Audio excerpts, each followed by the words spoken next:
and to the republic for which it stands, one nation, under God, indivisible, with liberty and justice for all. Alright.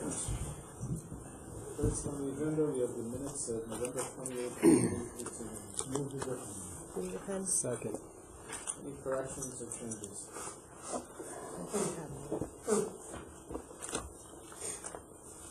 Hearing none, all in favor?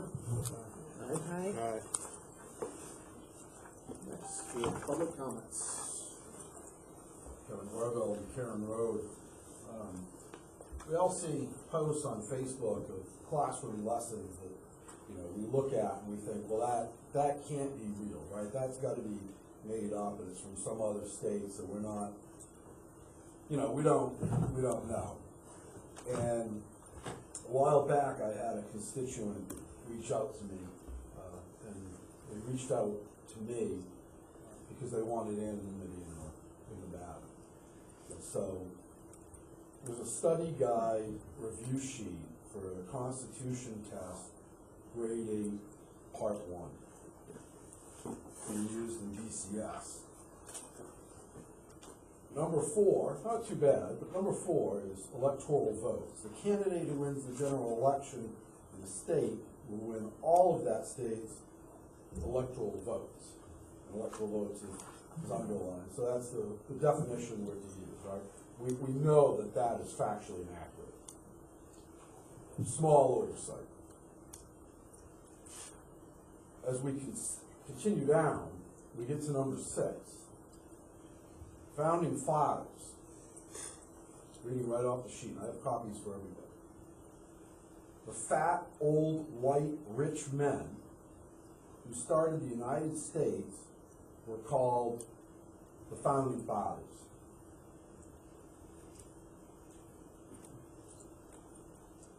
If I didn't know the constituent, I would have thought I was being set up. And doing a little kicking around, not only is this legit, but apparently this has been in circulation for more than just this year. How many, I'm not sure. I reached out to the administration. I mean, my blood's boiling right now just talking about it, right?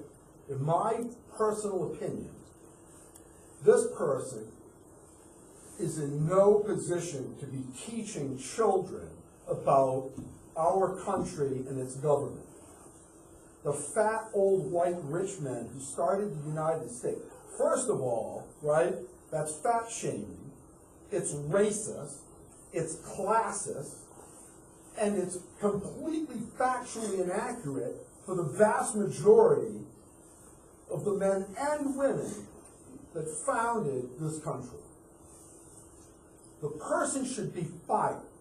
That's my opinion. Right? How is this allowed? So I reached out to the administration, and I won't read the entire email trail, but I've got copies for everyone. The study guide that was provided was in a file from a few years ago. So it's been in circulation for a while, and I've had other people say, yes, they've seen it before. And was written by support staff. Now, I don't know if that's true or not, but I'm not sure I understand how it is that support staff, because I'm not really sure what the definition is there, how support staff are writing vocabulary definitions or producing study guides for students. And if that's in wide practice, it would explain the lack of attainment and proficiency, perhaps, in other subjects. How it is a study guide like this gets produced and is never reviewed by a classroom teacher to say, wait a minute, that's grossly inappropriate, boggles the mind. Boggles the mind.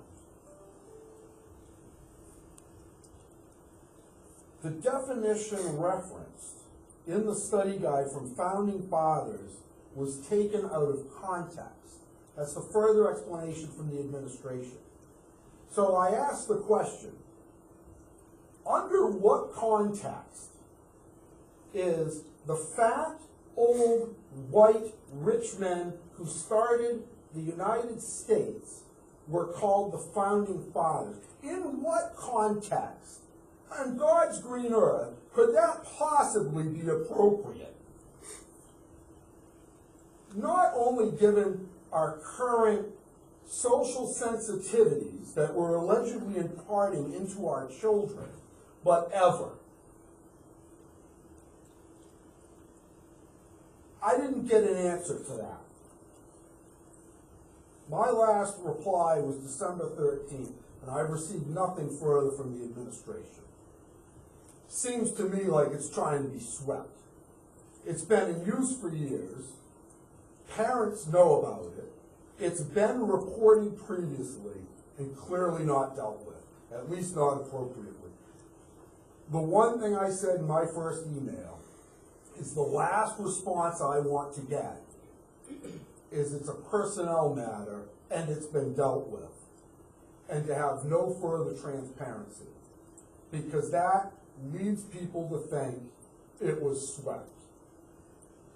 Please don't use the document again, and we'll move on, right? This has to be dealt with.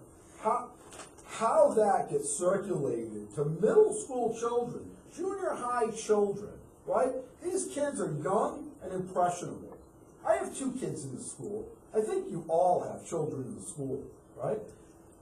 I will guarantee your children look up to and respect their teachers as mine do. And that's what we want them to do. But when crap like this is distributed as a study guide for a retake on, I assume, a summative, one has to wonder what the hell is going on in here. Now, if the administration wants to address it now, I'd love to hear it. But this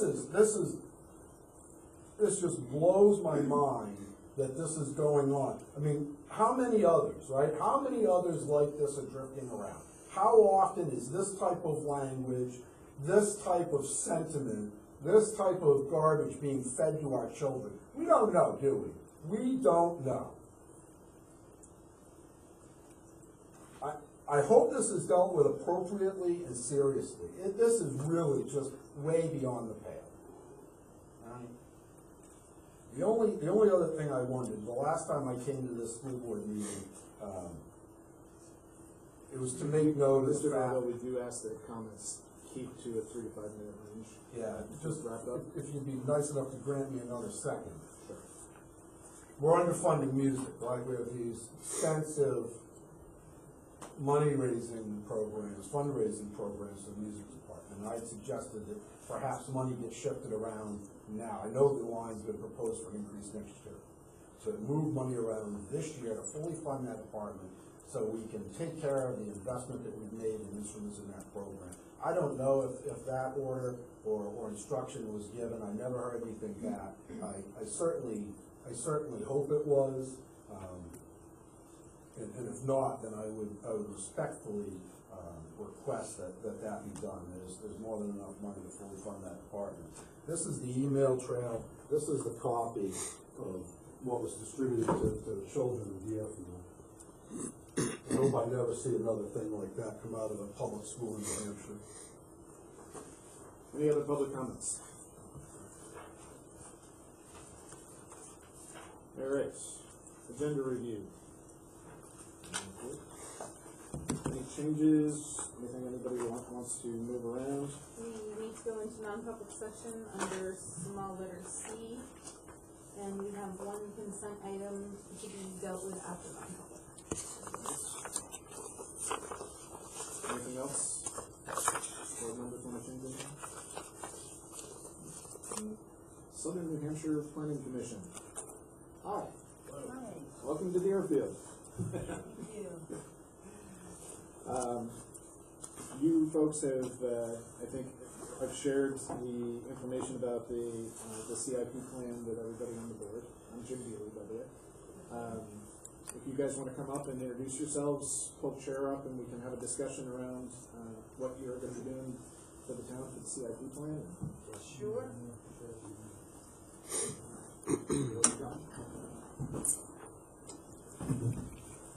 So Sylvia Von Allock, I'm the Executive Director at Southern New Hampshire Planning Commission.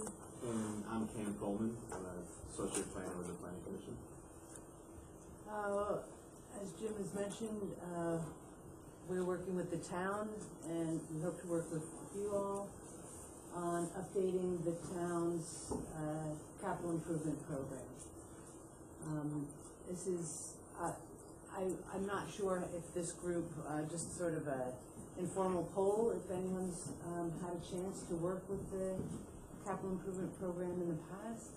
Anyone? Yeah, but maybe it'd be best if we kind of identified ourselves so you know who's at the table. Oh, that would be Right. awesome. Sure. Thank you. So this is Amber Wheeler. She's the business administrator for the SAU. Zach Langley is a board member. Patty Sherman is the superintendent of the SAU. Ken Heckman is a board member. Kristen Liddy, our principal. Leslie Whitlam is board member, and Nate Oxlander is board member. I Nate? introduced you. Yes.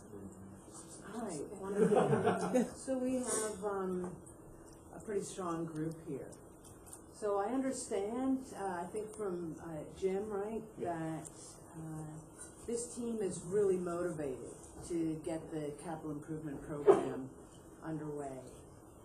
Would it be helpful if I just sort of do a brief overview of what the capital improvement program is? Yes, please. Great. Okay, good.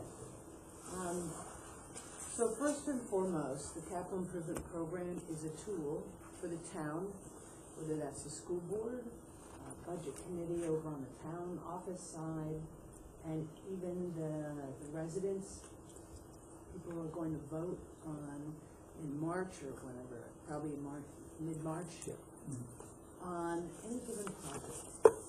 So let's take a sort of what you might think is a basic project that wouldn't ruffle any feathers. Roof replacement. That's a one-time project. It would be in a capital improvement program. So I'm going to be a little bit all over the board, sorry. So that's a typical project. It would be probably over a certain amount, like let's say on the low end, anything in the capital improvement program would be around 20,000, and then it's in the millions on the other end. So they're usually one time. It's not a typical maintenance thing. Like it wouldn't be like garbage removal or something that happens annually. It's sort of that one-time project. It could be also a study. It could be land purchase. But anyway, so this is something that the town or the school wants. It could be when this team is motivated, I understand, because of impact fees.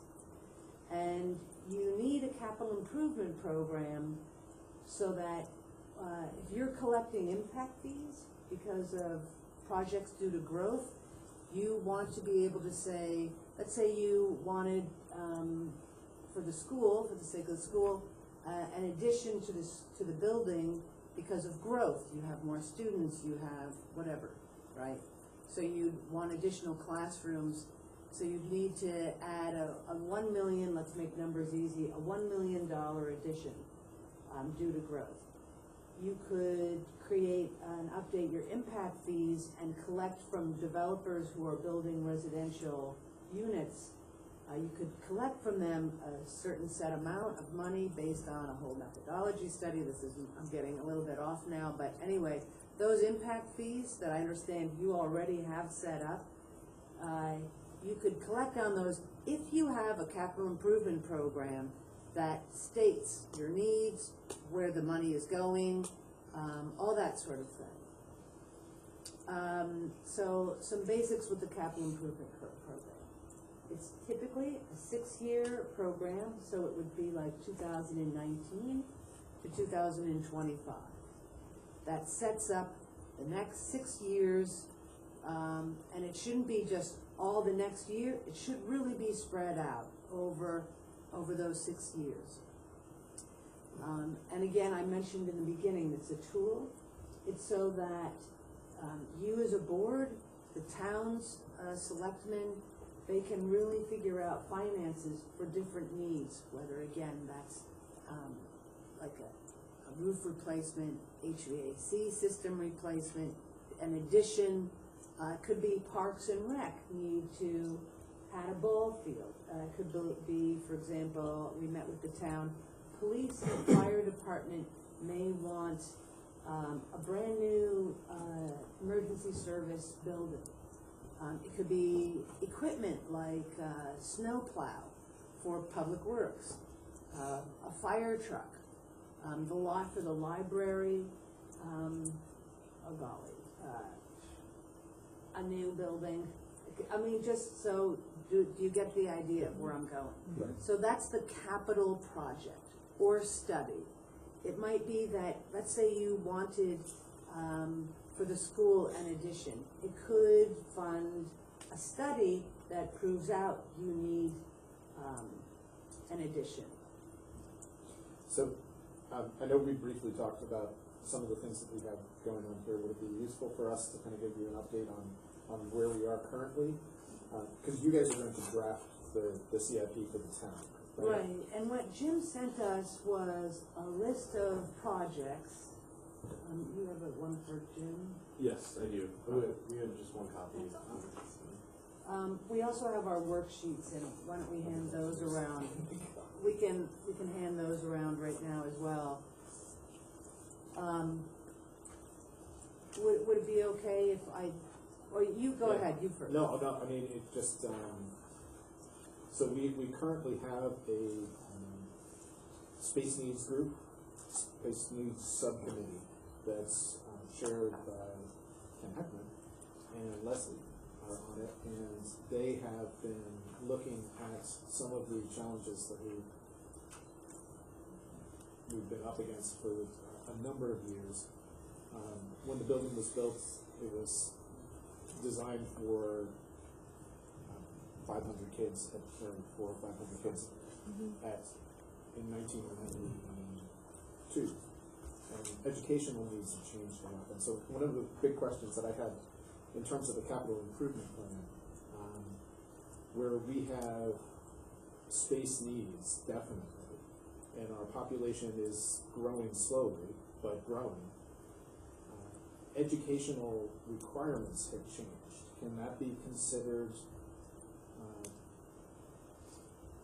part of the calculation in terms of the impact? That's a really good question. So you're in gray. You're definitely in gray. So the questions you ask yourself on any given project, is this project needed due to growth, or is it needed, it sounds like to me, somewhat needed due to expectation changes? And growth, we're talking about population growth. Right. You don't have enough room. You have too many students per classroom. That kind of thing. If you said to me, I need a new classroom because, for example, where we may not have taught this subject back then, we're now teaching, like IT. So, back when I was in elementary school, there was no IT, right? And so now there would be maybe an IT room. That, we could say, that's gray. I don't know. Would we say that's due to growth? That would be justification, and I think that would be worthy of a lawyer. So some of those questions, you might need to put past town council. We're not lawyers, we're planners. Because there are a lot of That's a good question. there are a lot of requirements that you guys are probably, and you can speak to this better than I can, in terms of the changing requirements both federally and on the state level for what needs to be set aside for educational purposes has changed a lot. And it almost always deals with increased square footage. We've also seen an explosion in students over the last, say, 15 to 20 years. I mean, we have a building that's calculated out for over the last 10 years. We've seen growth over the last 10 years. Significant growth over the last 10 years. So the tune of 15% to 20%. Yeah. I don't know if, I think we looked at your numbers. Do you remember? We went up and then we went down and we've gone up steadily, not in a huge growth, but like at a 2%, 3% Yeah. growth per year for a number of It's a years. bit less than that. It might feel like, explosion, but I think you're probably in between 1% and 3% growth. Anyway. And you may even be flat. When I looked at the numbers, I think it was for Deerfield. It was parts, it depends on which classroom, but I thought it was pretty flat. Do you remember? The enrollment numbers now are at the high point of where they were back in 2006. So back in 2010, they'd actually hit a low point. So since 2010, so basically for the last 8 years, is where we've climbed back up. It climbed back up, okay. And that's So- 70 range at that point? Somewhere in that ballpark. Yeah, I think 2012 actually we hit a low point of 462 And we're in at enrollment, 540. and we're at 540 now. So that was is, with 2 additional classrooms we no longer have. yeah, Right. that for sure is good growth right there. And so if you're saying, wow, we need additional classrooms, the numbers alone, we need the numbers to prove out, and to be successful with an impact fee. What, if we're currently using modulars as a way of fitting into the building, can Oh. we? There you go. No brainer, right? Okay. Sorry, you might have wanted to say more. We don't need, we have 2 modulars, 4 classes. You say modular and I'm like, right. Yeah.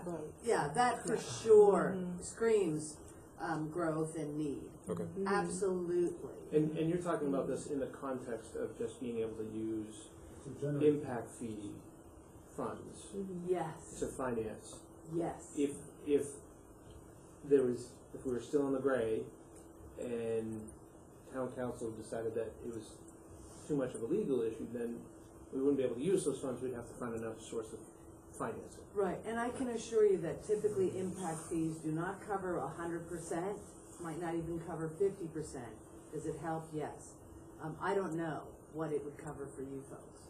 You also have to use the impact fees within 6 years of collecting. Which is the situation that we're in currently, Yes. because there hasn't been an active CIP in town for longer than that.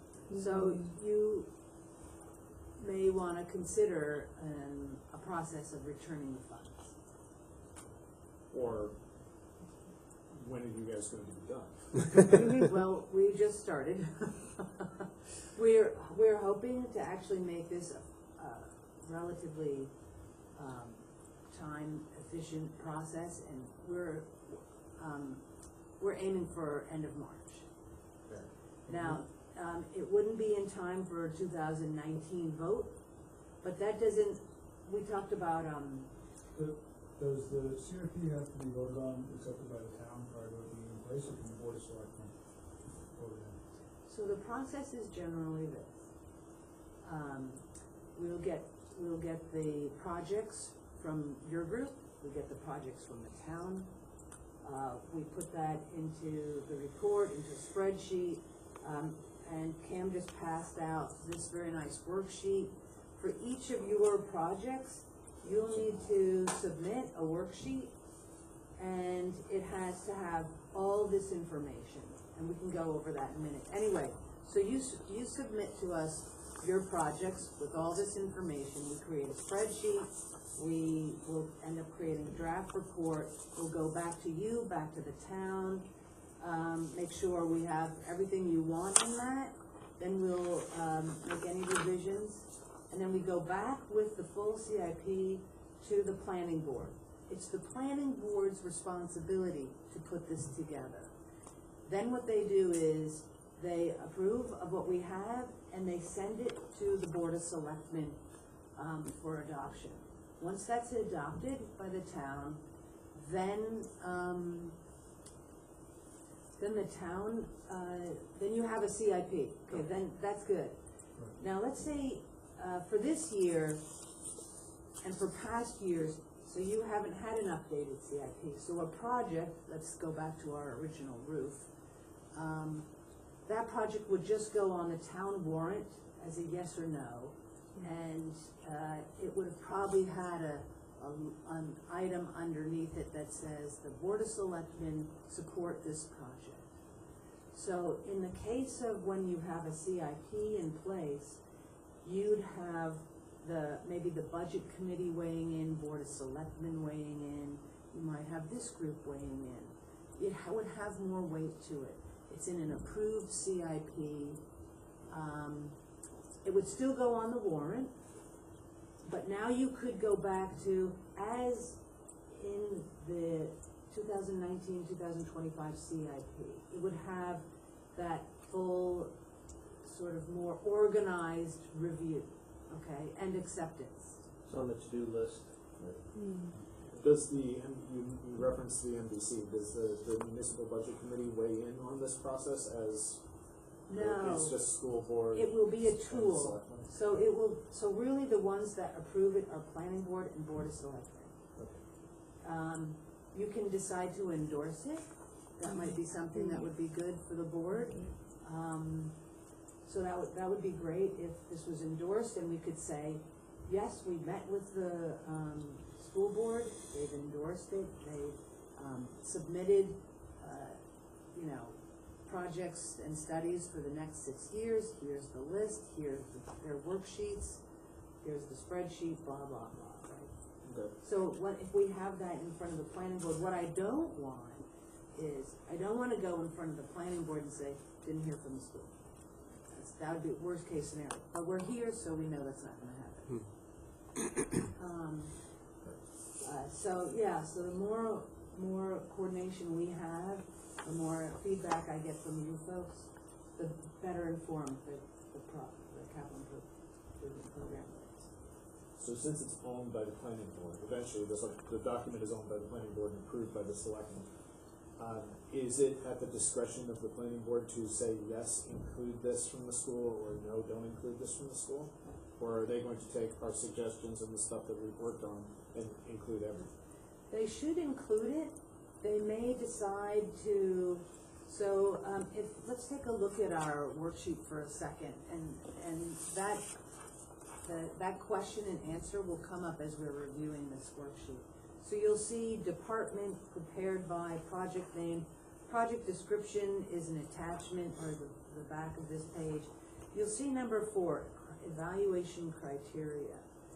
So this can be scored by you, but it can also be scored by the planning board because they have the authority to provide priorities. But really what I would want to go in front of them and say is, have a prioritized list from you folks. So that, let's say you have 5 projects for 2019 or 2020, really would be 2020 at this point. I would want to know what is your priority so that I can go back to the planning board and say, this is the prioritized list from the school board. Obviously, you may have more than 5 projects, you could have 10. Regardless of the number, not each will be equally weighted. So you can see here, let's look at the criteria. Does it address an emergency or public safety need? Does it correct deficiency in service or facility?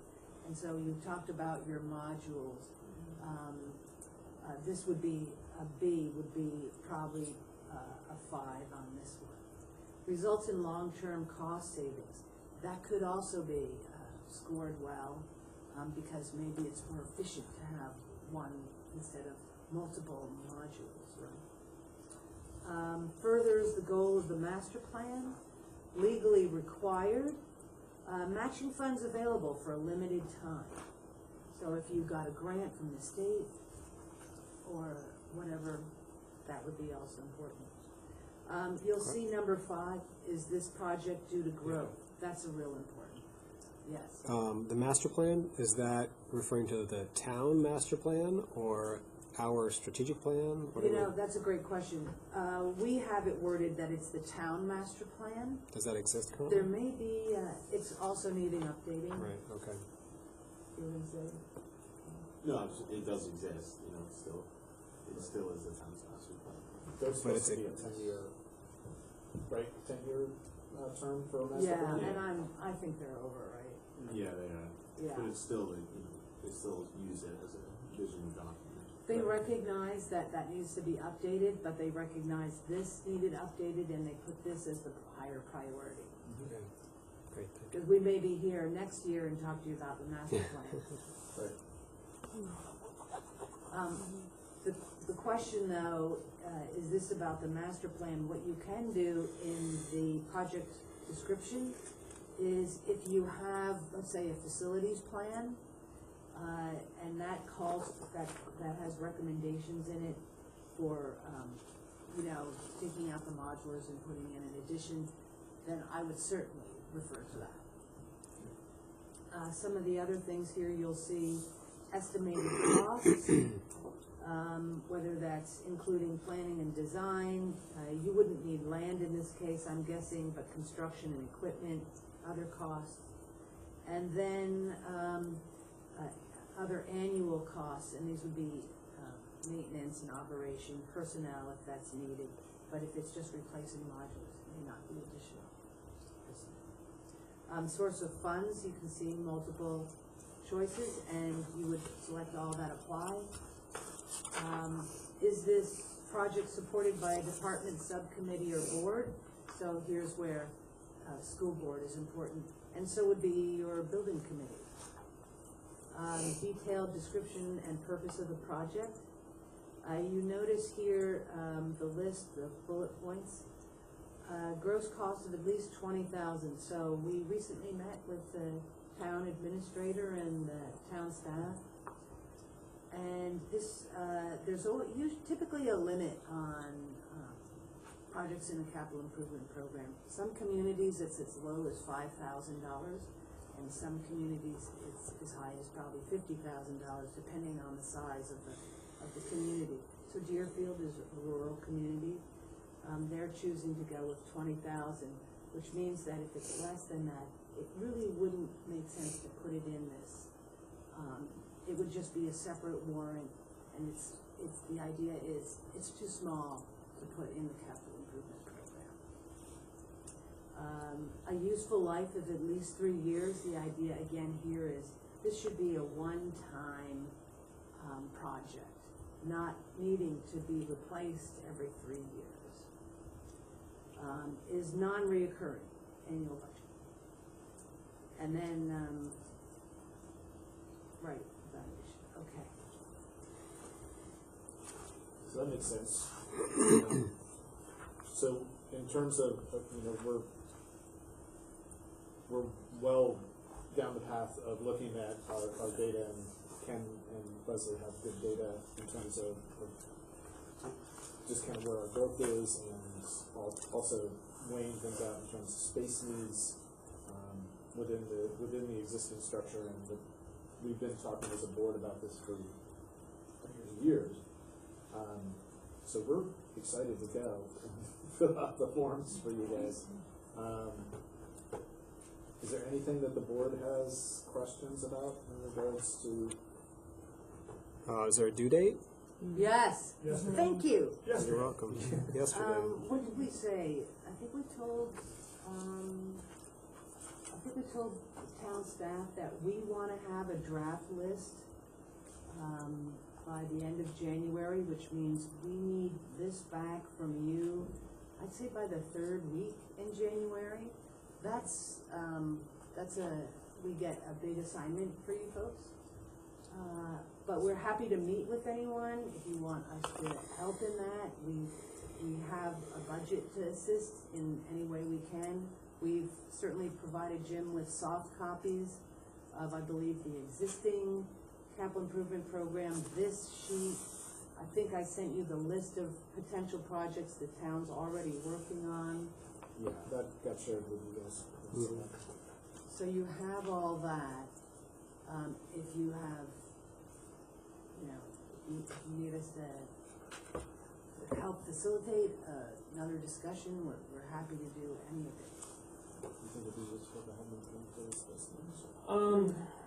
I wish they had come earlier in the process, but I think we're pretty far down the road. I do have a couple of specific questions with regards to the space needs committee, so but I don't want to take away from the capital improvement discussion. They're just kind of quick questions. Are we done with that? Fire them off? Alright, so we're at that point right now where we're looking at the projections going forward for population and enrollment, and trying to develop the projections for enrollment, and coming up with a couple of conflicting sources for projections. The IRS tax stats show a trend of migration out of the state up to 2010. I have talked with Ken Gallagher at the OSI, OSI, who was great.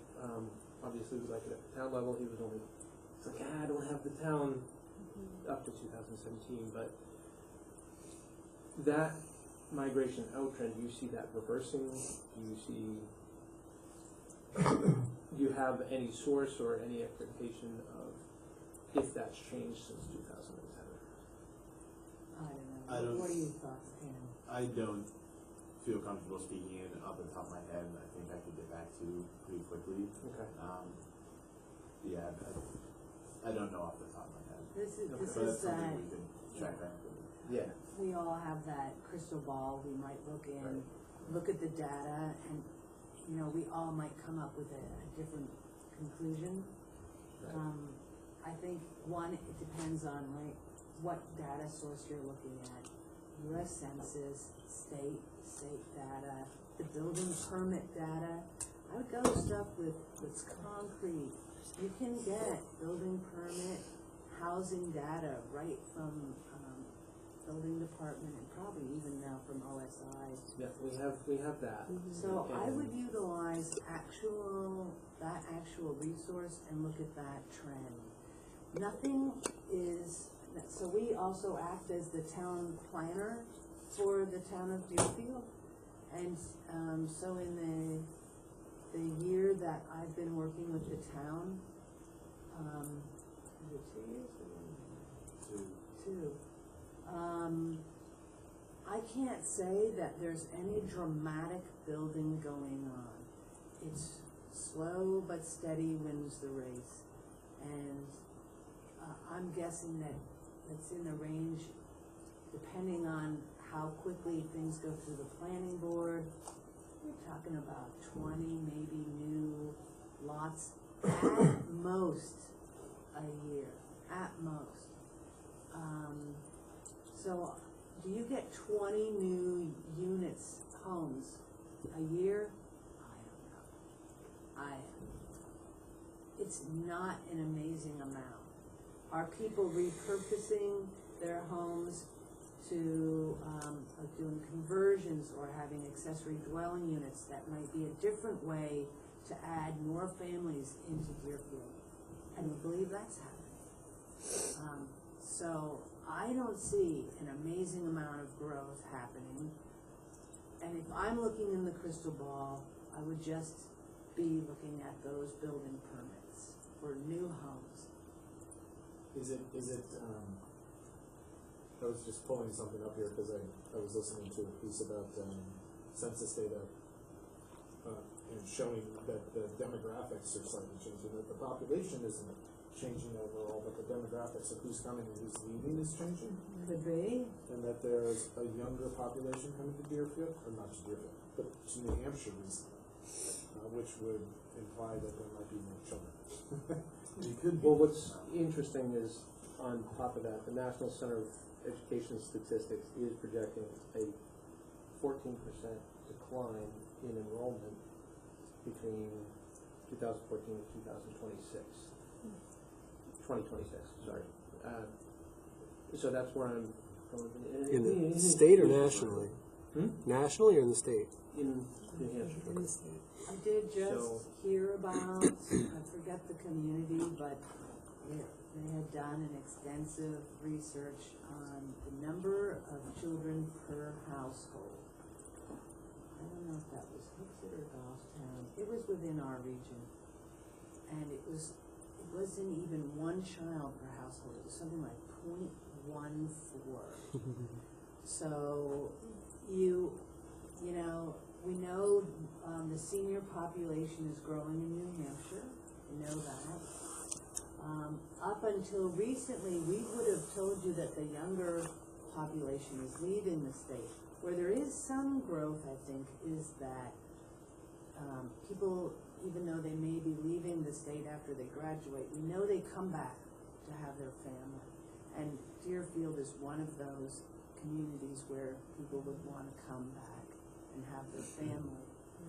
But because the land use is so limited for building, like for example, the 3-acre requirement, you're not getting multifamily units here to scare you.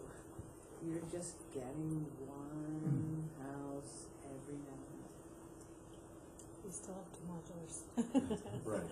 Right, 4 classrooms, that keeps, I So just keep that's- coming back to that. That's still the fact that the growth that you've had hasn't been dealt with in so many years. Right, So, yeah.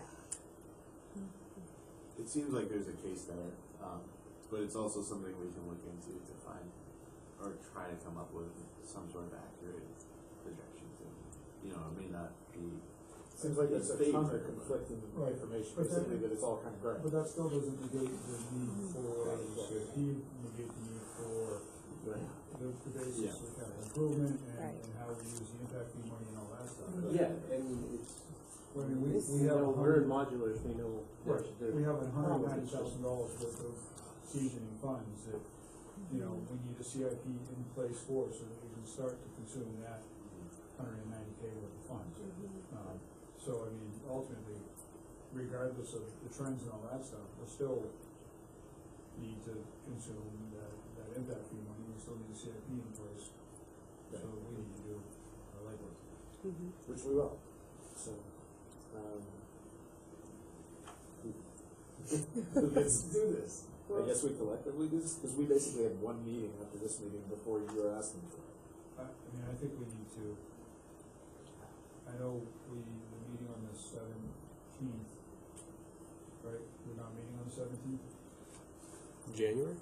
16th, 17th, I may have a day wrong. January. We're gonna have another meeting in January? We should have 2. April we Yeah, don't. we should probably. April, I'm sorry. Alright, so should we make the meeting on January 16th instead of it being one of our regular meetings, more of a work session and just put it down and get it? Or the one in 2 weeks. Are we meeting on the 2nd or 3rd, whatever that I'm is? sorry, on the second. Or we can do it on the second as well, just. If we want to prioritize this, so that Yeah, we could should then, prioritize. and then we could work on, then we could actually vote on adopting it on the 17th and then pass it forward to the, Now, this list of project, Jim, that you sent, is this the project list from Ken and Leslie? No, that's our engineering study. So we had This. a comprehensive engineering study done 2 years ago, and that was the recommendations of the professional engineer. That was pulled from their report into a digestible. Were there any dates associated with this? We phased it in a spreadsheet in a Yeah. prioritization in like a 1, 2, 3, 4, I think we did. Yeah, To 5. Yeah, So so we didn't do it.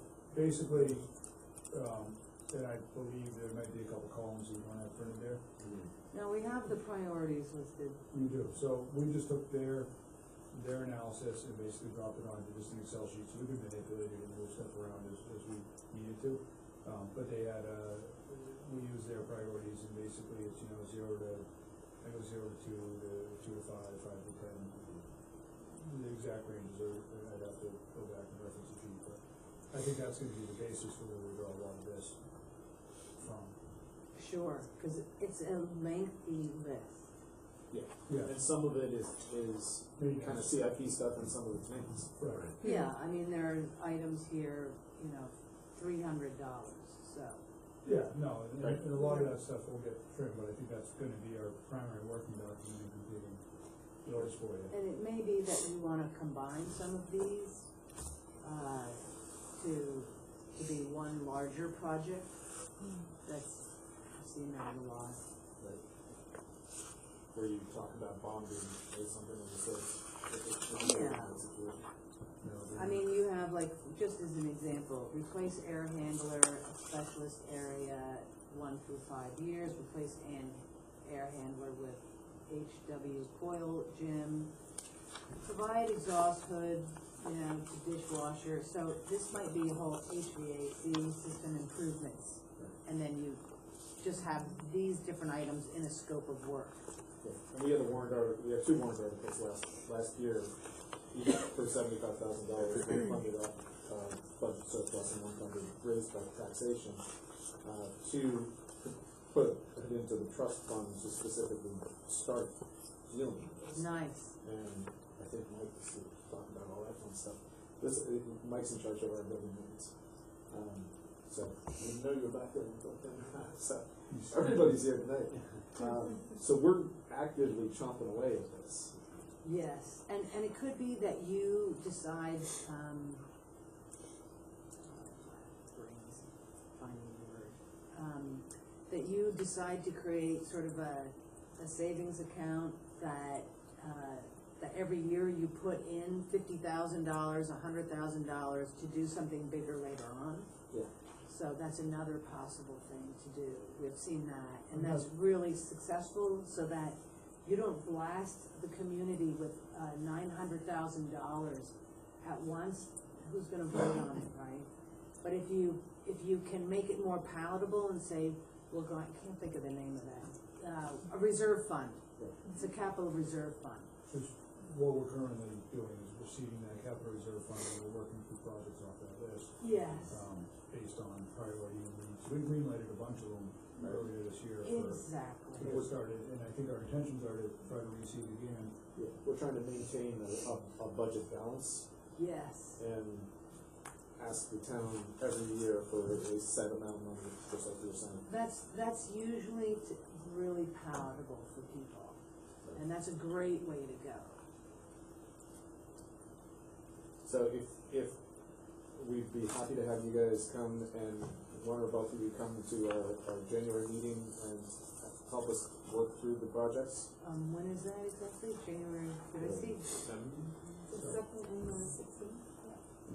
Jan 2nd and 16th. Right. Are those, Always on Wednesdays. Wednesdays? Same time, same channel? Yep, this is where we are. Okay, I see the background there. All right, perfect. Any other questions of us, or? And Ken, if you have, like, if you wanna email us, data questions or, that kind of stuff, feel free, and then Ken can do some research. Yeah. Okay. Yeah. Yeah.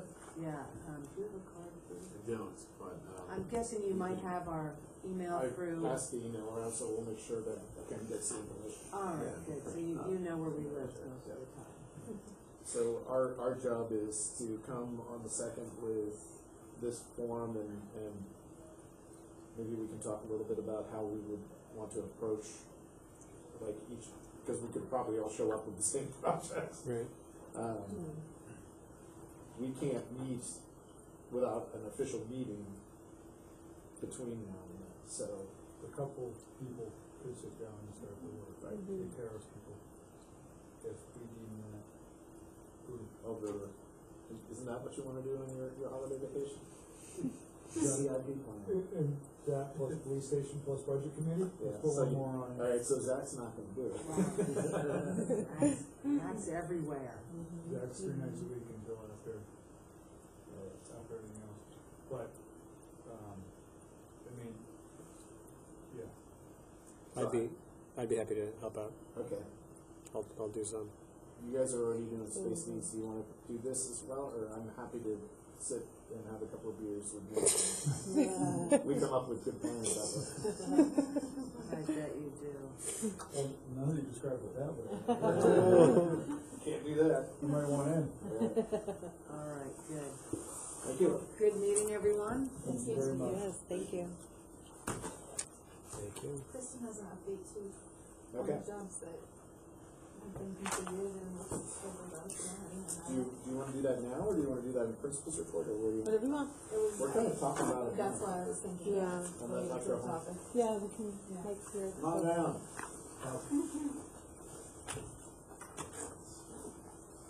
Pass two to you.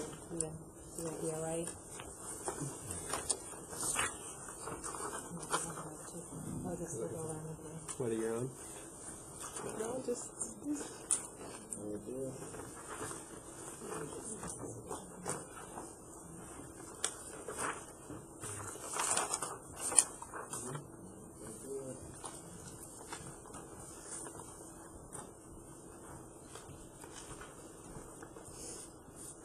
Alright.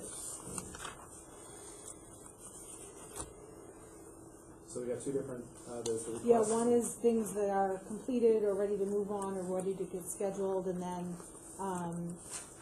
the next one is some CIP requests. Nate had sent an email to, what are some things that we got on the list that we would like to, move on if we can. So Mike and Brian and I sat Monday, beginning of this week, and Trish was also involved, taking a look at the work that's been complete. So you can see that the kitchen duct cleaning was done, and then you can see how much was charged on the other side. Mike, of course, saves all kinds of money because he did the hinge kit installation. So instead of it costing $600, it cost $200 because he did the work. We did have the emergency well work done, Aqua Specialties, and we have the prices there of what they cost. Raymond Septic came out to work on the septic system. Mike had extra lines come out to do the stripping of the yellow lines on the parking lot area. Mike purchased the materials for the LED lighting on the outside of the building, but he did the work, so we would even have to. So In there was process. It's not completed yet, but it is. it's in process. But the money was spent. He has the materials to do it. He's going to do the work. RTH Mechanical came out to work on the water heater, and then Mike had somebody out to do the roof repairs and the inspection. The guy said the roof looks pretty good. Just a couple of spots that he. What's that? Can we pause on that real Yeah. quick? So, you know, we've gone back and forth and heard the roof is bad, the roof is good, the roof is sideways, the roof is 50 years. Yeah. No, I mean, he was talking 5 years, a 5 year thing, not that it's brand new, it's not that 18 done. First sheet. There it is, on the sheet. But he just deemed it wasn't like, you gotta do it today. Okay. What were necessary for patch a couple of small holes in leaks? Yeah, we found several holes up here in the front on both sides. We found quite a few on the very back, and to be perfectly honest, it may have come from when the roof was shoveled off. It appeared to be actual punctures, not degradation or anything like that. So I'm kind of leaning towards it was probably done that way. There's really no access to the roof. It ain't like people are up there, you know, deliberately doing damage, but they were actual little half moon tears up front, which not certain what they had up there for equipment. They had about 30 guys with shovels, Yeah. and tarp, and a crane. So you're actually lucky. And then the whole, the very back of the roof, it's like a raised piece, square edge, that a lot of that edge had been hit and ripped along that edge.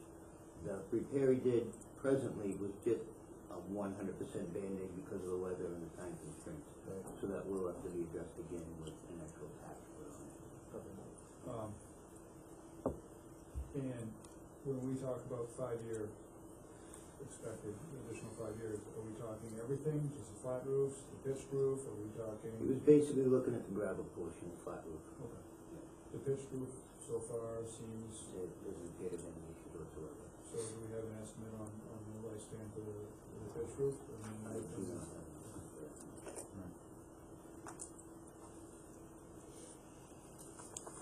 we're ready to move on some work upgrading the heating system. Bob, Clayton and Mike have been working diligently. We did have Honeywell out, and Mike and Bob also talked to Staller, that's the name of the, but they're, Bob, Mike can probably explain that a lot better than I can pretend to explain it. No, keep going. Bob is able to do a lot of the server work. We did talk about moving, if we moved away from Honeywell, and Mike poo-pooed me on that and said everything would have to be replaced. It would be a nightmare to do that. So, and I do know that somebody else in the district went away from Honeywell and had to go back to them. So,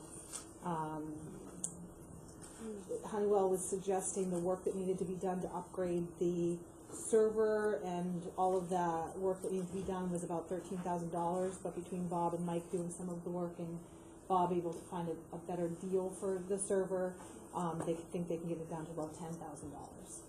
So this is just for the control center, this is. Correct. Presently, we're We're not, not doing our that system hardware. is not supported. Okay. Because it's so outdated. Correct. And, They're- I'm sorry, so this is, is it are we just replacing the computer and the server that runs the HVAC, or are we replacing, No, are we we- upgrading the software that is inside the Correct, hardware yes, that runs yes. the?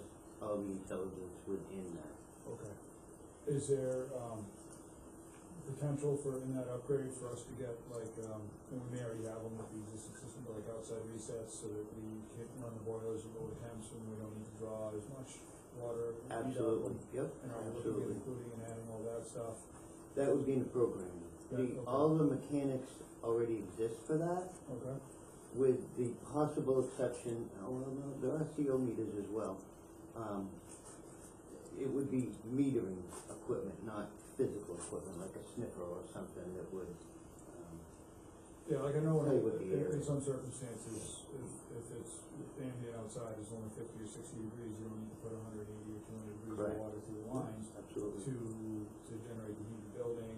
You're running the boilers less, making sure that they're circulating and bringing the boilers back down to a cool temperature, so you're getting every bit of heat out of the water jackets and all that stuff. Well, within reason, you don't wanna lower it to a point that it costs you so much to raise it back up. No, but you want So, I to, mean, you it's a whole don't want to leave calculation. 180 degrees sitting inside the water jacket, you want to draw it down to 130 or so.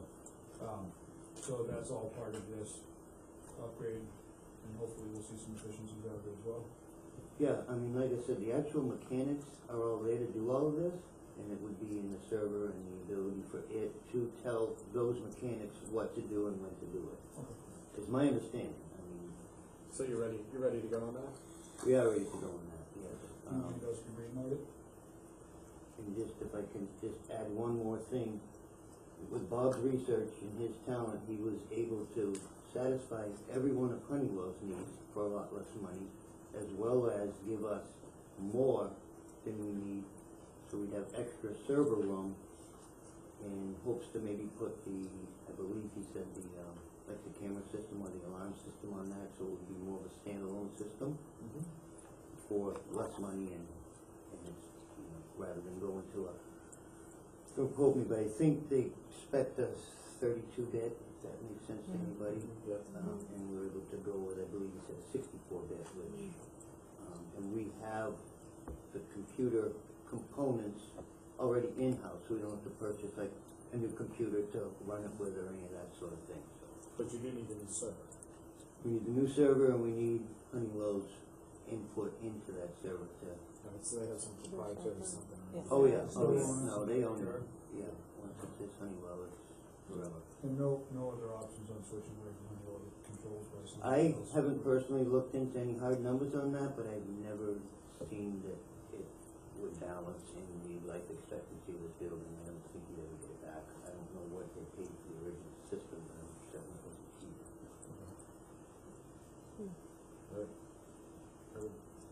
Do you need a sense of this board to move ahead? Because We're all ready to move ahead at any time, you know, they wanna do this, and like I said, presently we're unsupported. Move to approve? Second? any discussion? Is it in the amount of $29,718? No, that's No, the total. no. Okay. So the Cumulative. top group is 16, that adds up to about 16,000. Then the Honeywell, would be another 13,000, but Bob and Mike think that they can get it down to 10, so.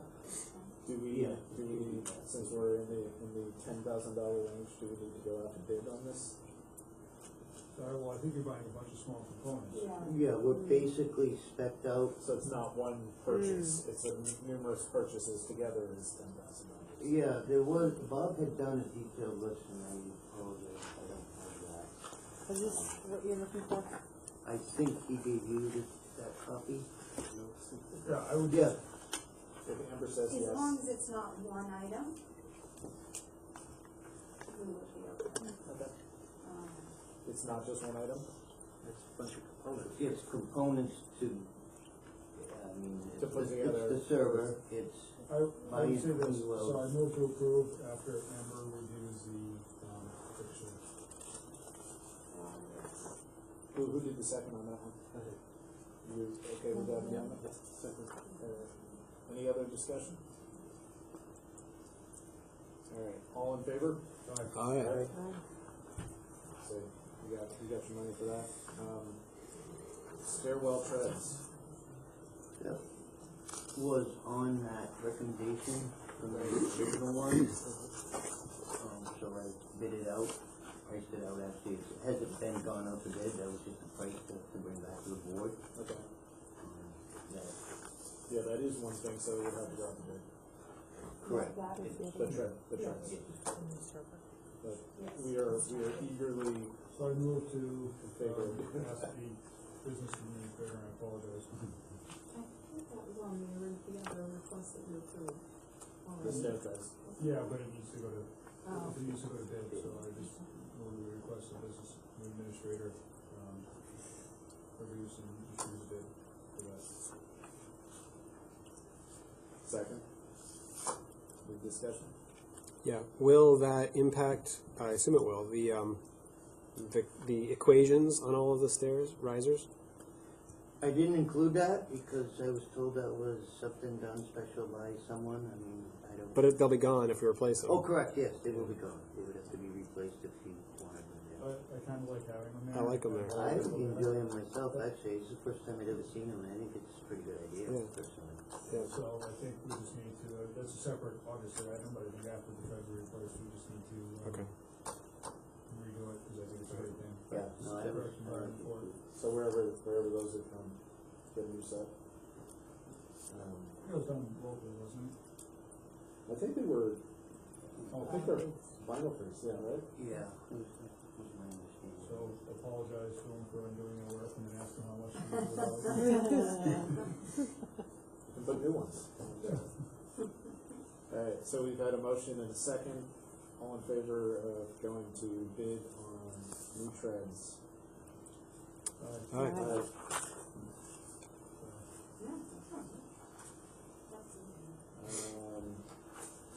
On the back is just the continuation of the bathroom work that will be done and an approximate cost, which will bring the total up to 59. And then Mike has been looking into an exhaust hood for the dishwasher. He does have two quotes, about $7,000 each, right, Mike? Yeah, yes, in that area. And then he did talk about replacing the water heater. It's he'll, 15. About the dishwasher. The dishwasher working? Are we utilizing the dishwasher currently? Yes, they use it every day. They haven't been doing the trays, but they use it for the pots and pans and all that heavy use stuff. So it has all the parts that it needs? Yeah, it's physically not the dishwasher. What it is the dishwasher has a dishwasher. It relieves all the steam and all the heat and everything. There's no exhaust fan in that room other than the one over the ovens to take that heat and humidity out of that area. So is it too much to wash the trays, is that what you're saying? No. It has nothing to do with the physical function of the unit. What it does is it exhaust all that steam and all that hot air out of the kitchen itself. When you open. Like a bathroom vent. Correct. No, yeah, I know what an exhaust Oh, is, but right. that's, I just, Sorry. earlier I heard this week that the dishwasher, there was issues with the dishwasher. They had issues earlier, supposedly they needed a thermostat or thermocouple on the booster tank, which boosts the temperature from the 130 that we give them, actually it's 140 that we give them, up to the, I'm guessing at this 167, 180 degree temperature that they need for sterilization. It does work, but what they have to do is cycle it and then wait for the booster tank to come back up before they can do another load. Therefore, they can't do 50 or 60 trays and have them done and keep up with the pots and pans. So what they've presently been doing is using the styrofoam and just not using as many of the trays.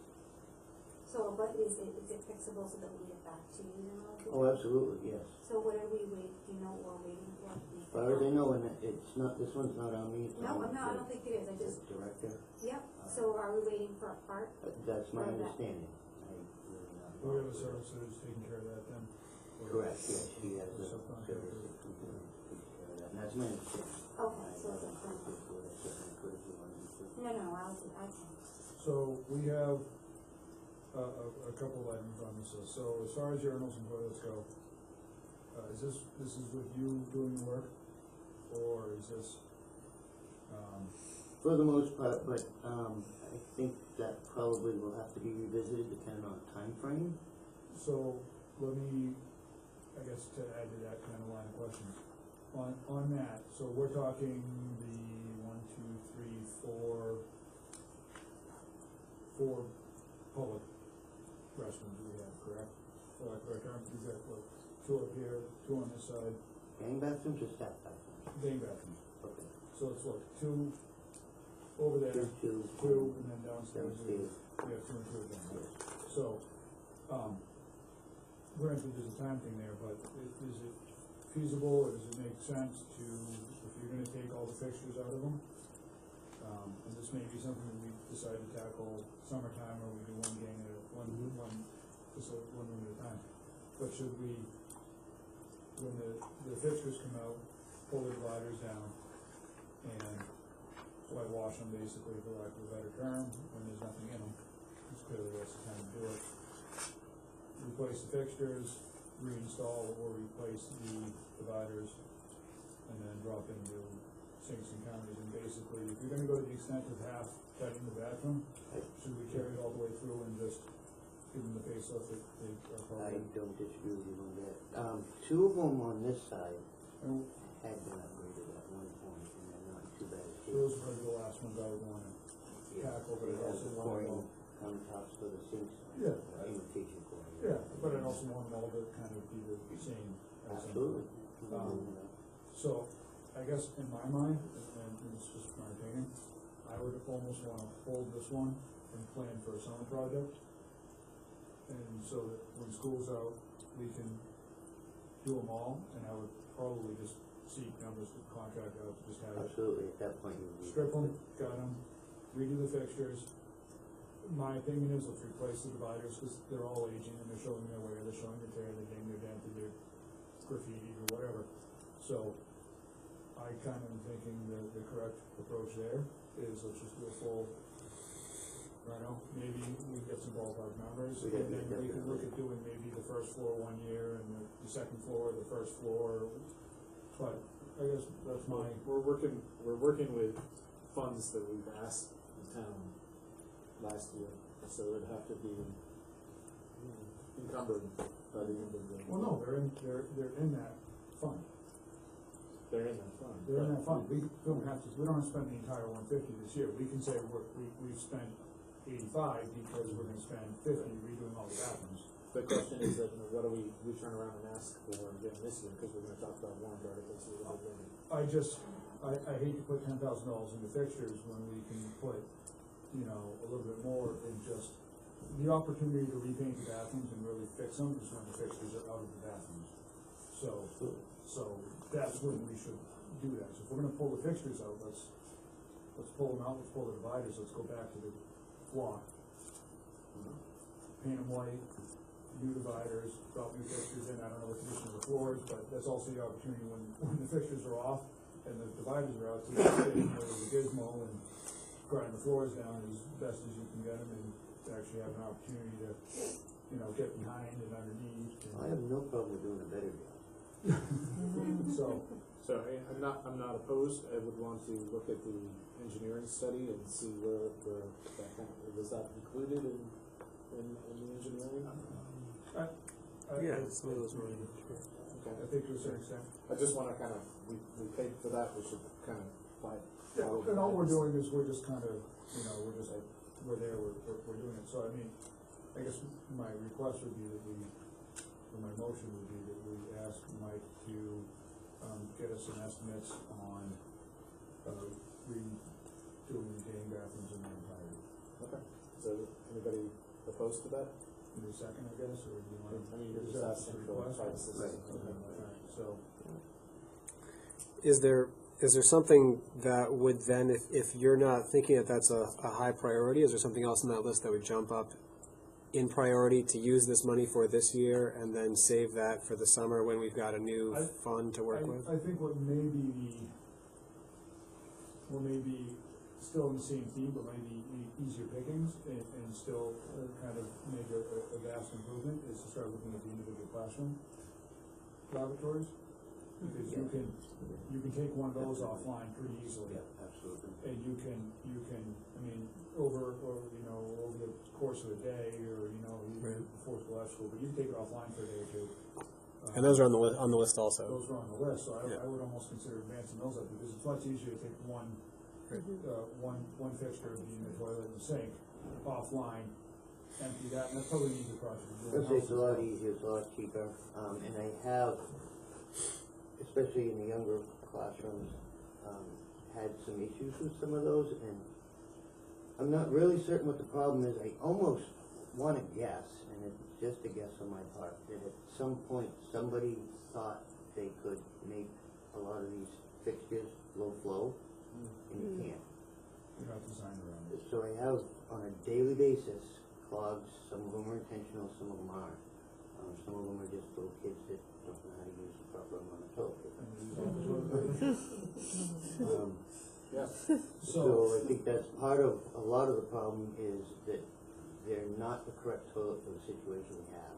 So those bathrooms, do they also have the same way? It's a toilet, and is it a wall mounted sharing the There's sink? no sink in those, the sink is in each individual classroom. The sink's in the classroom, so Yeah. it is strictly a toilet, It's a toilet. tile floor, and Yes. no dividers, nothing else. Nothing. So I would say Down and dirty. let's just, Vanilla. and I would most certainly get the most institutional kid-proof Exactly. fixtures you can find. I've been trying to research, and that's like, I don't know how you guys do your research. Oh my gosh, research your toilet someday. Low flow, high pressure, glazed, don't. Hey, Wayfair will bring them to you. No. Trisha, there's no reason that you can't buy it from Wayfair. Granite group, and just call them and ask them what the appropriate thing to use for this application is, and they'll find the recommendation. You're not buying toilets on Wayfair. Because the granite group truck will drop them off, they will show up here, and they will be the correct one for the application as opposed to the residential toilet that's gonna try to push 24 feet of toilet paper down the line with 20 gallons. So I would, to answer Nate's question, I would start attacking those, and there's, I don't know the exact quantity of them, but you must have about a dozen, I'm thinking. But we need to do 8 or 10 on the first floor, I don't know, probably a dozen on the first floor. So I would just start that assault, and then with time allows, And it is only the first floor, the upstairs is just use again. And so I would most certainly say let's start that assault. It comes through. Yeah. So that's my thought. All right. Well, if we're moving things around, I'm gonna get on my favorite subject: water fountains. Yes. He's gonna be talking to the plumbing supply house anyway? Yeah, And you know what else they have there? water fountains. Water fountains. Can you get those in my phone? I don't know. We need something in the shop. we either need the one that's down there repaired, which I explained to the woman I wasn't in favor of. The small stainless steel ones that are placed in various positions, I would like to do away with them completely. And add one or two more of the unfiltered ones. A couple of years ago, we started down this path, Yeah. and we got the bottle filler ones. Right. And then there was a challenge because they require electricity. Yes. Well, and any of the refrigerated ones would. Right. So like, I think your predecessor had worked on it, and it didn't happen, but the one out here was supposed to get included in the budget a couple of years ago. I was wondering why that one was different. Yeah. There were some challenges. But I I'm mean, all in favor of water fountains that work. Yeah, the bottle fill ones I don't think are as important downstairs with the smaller kids, but I mean that's.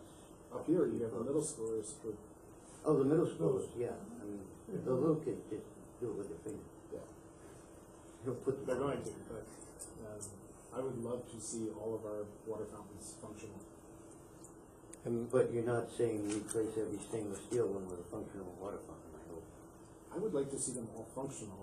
I don't know about I don't think they all need to be refrigerated ones, but I think this one could definitely Absolutely. take a replacement Absolutely. sooner than later. How many is there? Are there? There's- Probably, There's 3 of the ones that take the filter. With the bottle fillers, Correct. okay, and then, And then there's this one that isn't 100% integrated, then you have those little tiny stainless steel ones, there's 2 or 3 of those. excluding the locker rooms and stuff like that, but you should have, what, one downstairs, 2 downstairs and 1 up here? for which style? For the public spaced, non-refrigerated, non-water bottle. I personally like consistency, so if we're gonna have a bubbler/water bottle filler, I would just assume they all be the same, they all use the same parts, they all. Oh, yeah, no, the one we have is pretty much the standard for Right. the one that I am aware of. Right, so I mean, I'm more inclined to make them all consistent, at minimum, make sure they're all refrigerated. So put the power in, if you, The power costs, the power increase, well, this one won't cost anything because there's already power there because it's refrigerated. But the other ones are not, they don't have electricity in them. The little stainless ones. You have to run electricity by every one. But you don't want every one of those replaced, do you? Is your recommendation that we remove those Correct. smaller ones Yes. and then just more strategically place That these would be my larger? recommendation. so can you just possibly for the next time we meet, just to have a real quick thing, is get us a cost on that, the ballpark, just fixtures and whatever, and Yeah. if you wanna kill a couple of them, just let us know which ones you wanna have disappear. Well, part of the, and I don't say it's a problem, the new lead testing, well, it's not new either, but they're starting to require more of the lead, and a lot of your older fixtures, all the internal fixings of them are the lead and solder base, whereas your newer ones are done with the plastics and your ABSs. Right. So you don't have that contaminant right there, and I believe they've actually upped or going to mandate or increase the amount of lead testing that we have to go to and pass, and you don't wanna fail one. So that was kind of my reasoning for getting rid of a lot of the antiquated ones, especially on this floor, that nobody uses anyhow. You know, any kid in any classroom is gonna walk all the way to the bottle fill one, he's not gonna. To eliminate them completely, to get rid of that potential for one thing, and then replace in the strategic locations with a good, suitable, new portable filtered unit. To me, that's a huge high priority. I think that the kids drink water. Right. So it's always been a pet peeve of mine. And if we upgrade this one, we have the one on that side. we I would add the love to see to that side. one in a month be. That one first. For Mm-hmm. Just so you know, Jim, always, just, that's it. And you wanna bring it in, he wants to make it go away. Most importantly, we want them to work. Yep. The rest of the list, as far as like the dishwasher exhaust fans and the water heaters, looks like the water heater's gonna have to go to bid, based on the dollar amount. So I would move that we, as the business administrator, prepare a bid for that. And as far as the exhaust hood goes, I apologize, what were our guidelines on bids? Was it 5 is 3/4? And I believe it's 10 is formal bid. I believe so. So I would on the exhaust hood, I would get another fan and then provide that information over to the business administrator to determine who's in the work.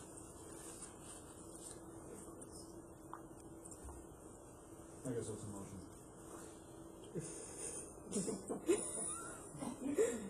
Sounded Let's like do that again, like please. a lot of. Alright, so I move that we ask the business administrator to produce a bid or publish a bid for the water heater and to review the 3 quotes for the replacement of the exhaust fan to determine who's going to We have a second.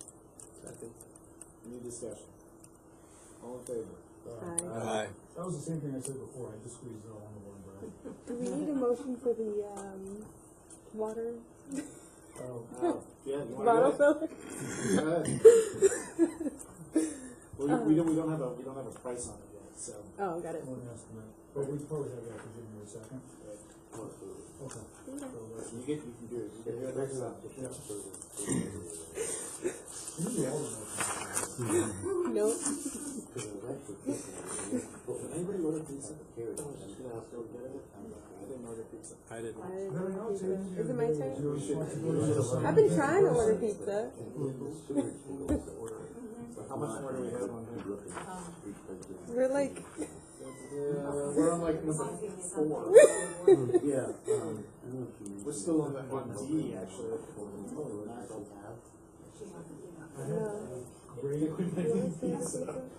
I'll pay to speak to Okay. So then you guys also have CIP requests. There's a lot of information on here. You have front foyer carpet or ceramic tile. There's a, which way do you want to go then?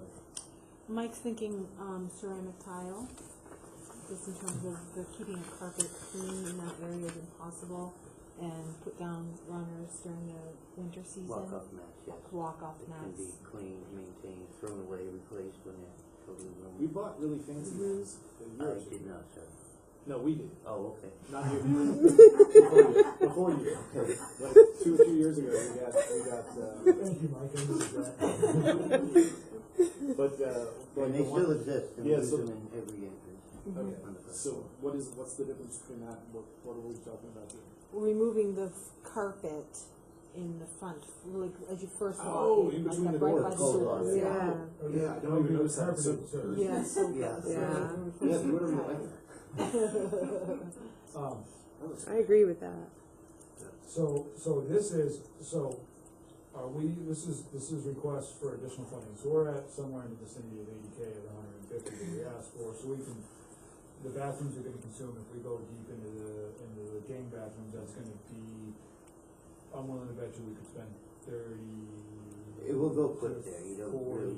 40,000 there, depending on how crazy we go. Depends on how much you're replacing. I mean, If you're replacing flooring and sinks. I'm not necessarily advocating That's for gonna- it, but We're gonna get a quote. we're gonna He get a hasn't. quote. Easily, Easily a number, we did a bathroom that was full from. yeah. Yeah, that's a Pembroke bathroom. It's very nice. It's a Deerfield bathroom. There were an excessive amount of stalls in there at one point that we had to remove, we're talking Deerfield restroom here, not a Pembroke restroom. Okay. complete with trees. I'm talking white paint and just. Couple of sheets of plywood. And replace the dividers. So for this list, are we just kinda, are you asking us to green light items on this list for the moment, or? Oh, yeah, no, I you- think the request was for us to start thinking about some things as you were talking about Right. the CIP. It can be for next year. Yeah. This is just a. I think we have room for considering Oh, the tile or whatever for the company. Yeah, I mean, Is you it the know, highest priority one here? the Roto-Rooter work, I don't even think we need to discuss. I mean, if you need to Roto-Rooter the lines, please Roto-Rooter the lines in my mind, so I mean, that's not something I think we really need to, that's just work that I would say should be done. You know, the tile in the front foyer, the key blocks, that all seems to be pretty self-explanatory. The LED lighting conversion, I'm actually really curious about, and I have, made a contact recently that I'm gonna kinda pick his brain a little bit more. We recently, the company I work for, have converted our two largest buildings over to LED and solar, or let me phrase it, the LED part finished today. The solar part is, starting, the panels just got delivered to one of the locations. We do a lot of work with schools, he said, and you have a bunch of information you wanted to just kind of get in, I wanna kind of digest, but he had payback figures for us of, the lighting was 2 years and the solar was 6. So, I mean, it was a pretty rapid return on investment. And, you know, our buildings are not a whole lot different than this, other than possibly a little bit of square footage, but I mean, we're talking, we have a couple of 60,000 square foot buildings that are fluorescently lit and non-stop, so. I'm more curious to see how it applies to a school in that situation. There's a bunch of grant money that we gobbled up and everything else, I don't know if it's applicable to, you know, our educational, or our circumstance, but, I kinda wanna chat with the guy a little bit more and see what he has to say, and I've been talking and about that in depth. That 280,000 came from that report. Yeah, It's and not when something it came over, we all said that's probably not the actual cost of Correct. putting LED in there, but it's extremely high. Yeah, Yeah. there's actually, I did, Unless there's a building around the LED lights in that. Or solar panel. Yeah. there's a proposal that I'm waiting to get back from the utility company that I've already had them rework the numbers, so you'll have that to work with. Excellent. for Excellent. your figures. Cool. Yeah. Kind of on that note, to what extent in this list we should just keep in mind that if we're talking about taking the trust money for this, then we told the voters last March that we were pulling from the report. So we should just be considering that in these items. Are they from the report? Yes, And they are. they're all from the report. Okay, great, thank you. And something like, you know, an LED and solar, say, upgrade, that's a CIP item, that's not Right. certainly a CIP item. Right. You know, and that really should be kind of tied to you redo the roof, you get your lifespan back on that, you put the solar panels on top of it, assuming structurally and that stuff is good, which is if we went down that road, but that's years Right. of potential, but I'm throwing it out there, I want to explore that a little more heavily. So Jim pitched roof for solar panels? Pull some water. Are they angled the right way? south is that No. south. No, that's northeast, I think. South is that way. I hope everybody enjoyed that. So yeah, we have this whole slanted roof. Right. Oh yeah, right above Down to us. the south end of town over there. Where do you live? Northwood is that way. Oh. Alright, we can see this. Exterior locks rekeyed, we talked about that. That was, part of a discussion earlier where, Yeah. had to do with the safety and the, whatnot of the building, Right. where it had ever been done, and who knows where what he's I think there are quite a few keys and cards floating around. The cards we can control because it's on the computer system, so I can look up any card or delete any card at any given time, but a key I can't. Do you regularly do kind of a review of who has cards and where they are? I only do what's presented to me either by, my bosses, they want me to put something in and take something out, but that is a record I can just bring up at any time and tell you exactly who has what card, what number they are, when they used it last. Might be nice to spin through that 2 or 3 times a year and just say, oh, that one never got deactivated. I did that when I first came here. Yeah. I did a whole list and I went around. Any card that hadn't been utilized, it was showing, a lot of dead space on it. I went to Trish, I went to people in the know and in power and said, what's the deal with these cards? And there was a couple of names on there no one even knew. So they were just immediately deleted. So, just so I fully understand, the keys are for the internal doors. External, well, which keys? So, I'm sorry, the physical keys, the brass keys, whatever you wanna call it. Yes, yes. Those are for your internal, your interior Oh, doors. teacher's keys, yeah, any office keys, yes. And you have a couple levels of key, basically you have the master keys that open any door, you have, Yeah. We call it a teacher key, we okay. call it a master key or a next level key, and then a master key. Okay, Teacher key, my understanding is any teacher can get into any of the classrooms. classroom doors, basically. And I think the front part of the office where the copier is, Okay, some other. and then the master key opens, say, the office doors plus. Well, the master key would open everything, Okay. but then there is a level in between there for like a lot of the stuff Chris utilizes. Okay, so, I mean, to me, and I'm gonna speak from, experience years ago. I made for this building, I will say, hundreds of keys. Granted, we're talking 18 years ago, When you ran the hardware store. when I owned the hardware store, I made my, the maintenance. Can you see Patty rinsing there?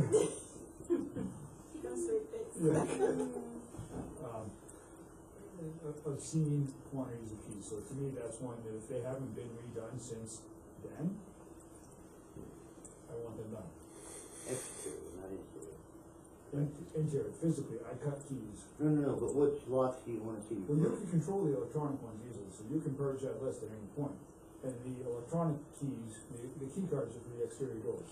Is As it, well as there's a $2,500 quote from Lang Key, is that Right. just external? just exterior locks and over the 4, 2, 3, 6 locks on the two portable units. Which, or modular units. which would eliminate anybody who might have a floating key, To get because they it. can't get in. Right. So, So you need an electronic key card and a physical key to enter the building, Either or. either or. Right. Okay. If you could take a physical key and unlock the exterior door, Yeah. or you could take your card and swipe to get in, providing you had the time of day and your card had that amount of clearance. So can a physical key override the key card? Yes. So should we eliminate the physical keys from the entry doors? you can't, No. fire department will let you, because you can't have just an electronic system to open the building. Well, But I also wouldn't give out new keys to anyone, because there's no reason to. Right. You give them to the fire department, The fire department, The the handful of police people that check department, them. your the several admin heads or of whatever, state here, and, I mean, the president, the pope, and, personally, if you can do that, why would you shuffle for a key? I mean, if you were coming in the building legitimately, you're just gonna do it the easiest way possible. so I guess what I'm getting at is, to me, the building, I think we should move forward. yes, Okay. So, is there, do you wanna make a motion I'll let Ken make the motion. to move forward on rekeying the exterior doors? So moved. Second? I don't want to anymore. I'm done. Could we get a second, please? Yes, second. Any discussion? All in favor? Yes. Aye. Aye. Let's do I it. still don't know how to do it. Anything else from Mike tonight? Thank you for doing the list. This gives us more clarity into what's going on. We talked about these now. And a sense of where you guys are at in terms of upgrading things. When should we have a public hearing to withdraw some of the funds out of the, Why don't we plan on the Second January meeting. 2nd of January? Oh, I meant to say the second January meeting. Like the 16th. The The 16th. 16th. The second meeting. the second, So Because you, first, Yes. if you guys can Thank come to us with a number Yeah, we gotta have these Next out time? to publish. for the what has been for spent so for far. January 2nd, can you get a sense of how much cumulatively we are going to draw off the trust fund? And then we can have the hearing on the 16th. By January 2nd? 16. 16. I'll have the list. But on the second, we need a number. So we need to know what's been spent to date. And It we- doesn't have to be exact, it has to be enough for you to cover. Oh. So I need Interesting. an amount to publish in the newspaper because we have to inform them how much we're withdrawing. So we don't have to withdraw all of it, Right. but if you've got 4 projects that totaled, $65,000, then we can just draw the money to cover those. Okay, I'm just saying, I couldn't get 3 bids on projects and have real, No, things you've already done. just basic, Yeah. okay. Yeah, the things that have already been done. We can do it all over again in Yep, 2 we can months do or it 3 again. months or whatever. You can do it every meeting. Anything else from us? Have a good evening. Thank you. Thanks, Mike. Alright, yes, it was very helpful. So, Amber. And her Oh, man. continuing, efforts with the 20 budget. That's what you get for canceling a meeting. What do we- I don't think it would have helped. So we have warrant articles we have to talk about? There was only one topic that was pushed to this one. Right. That's true.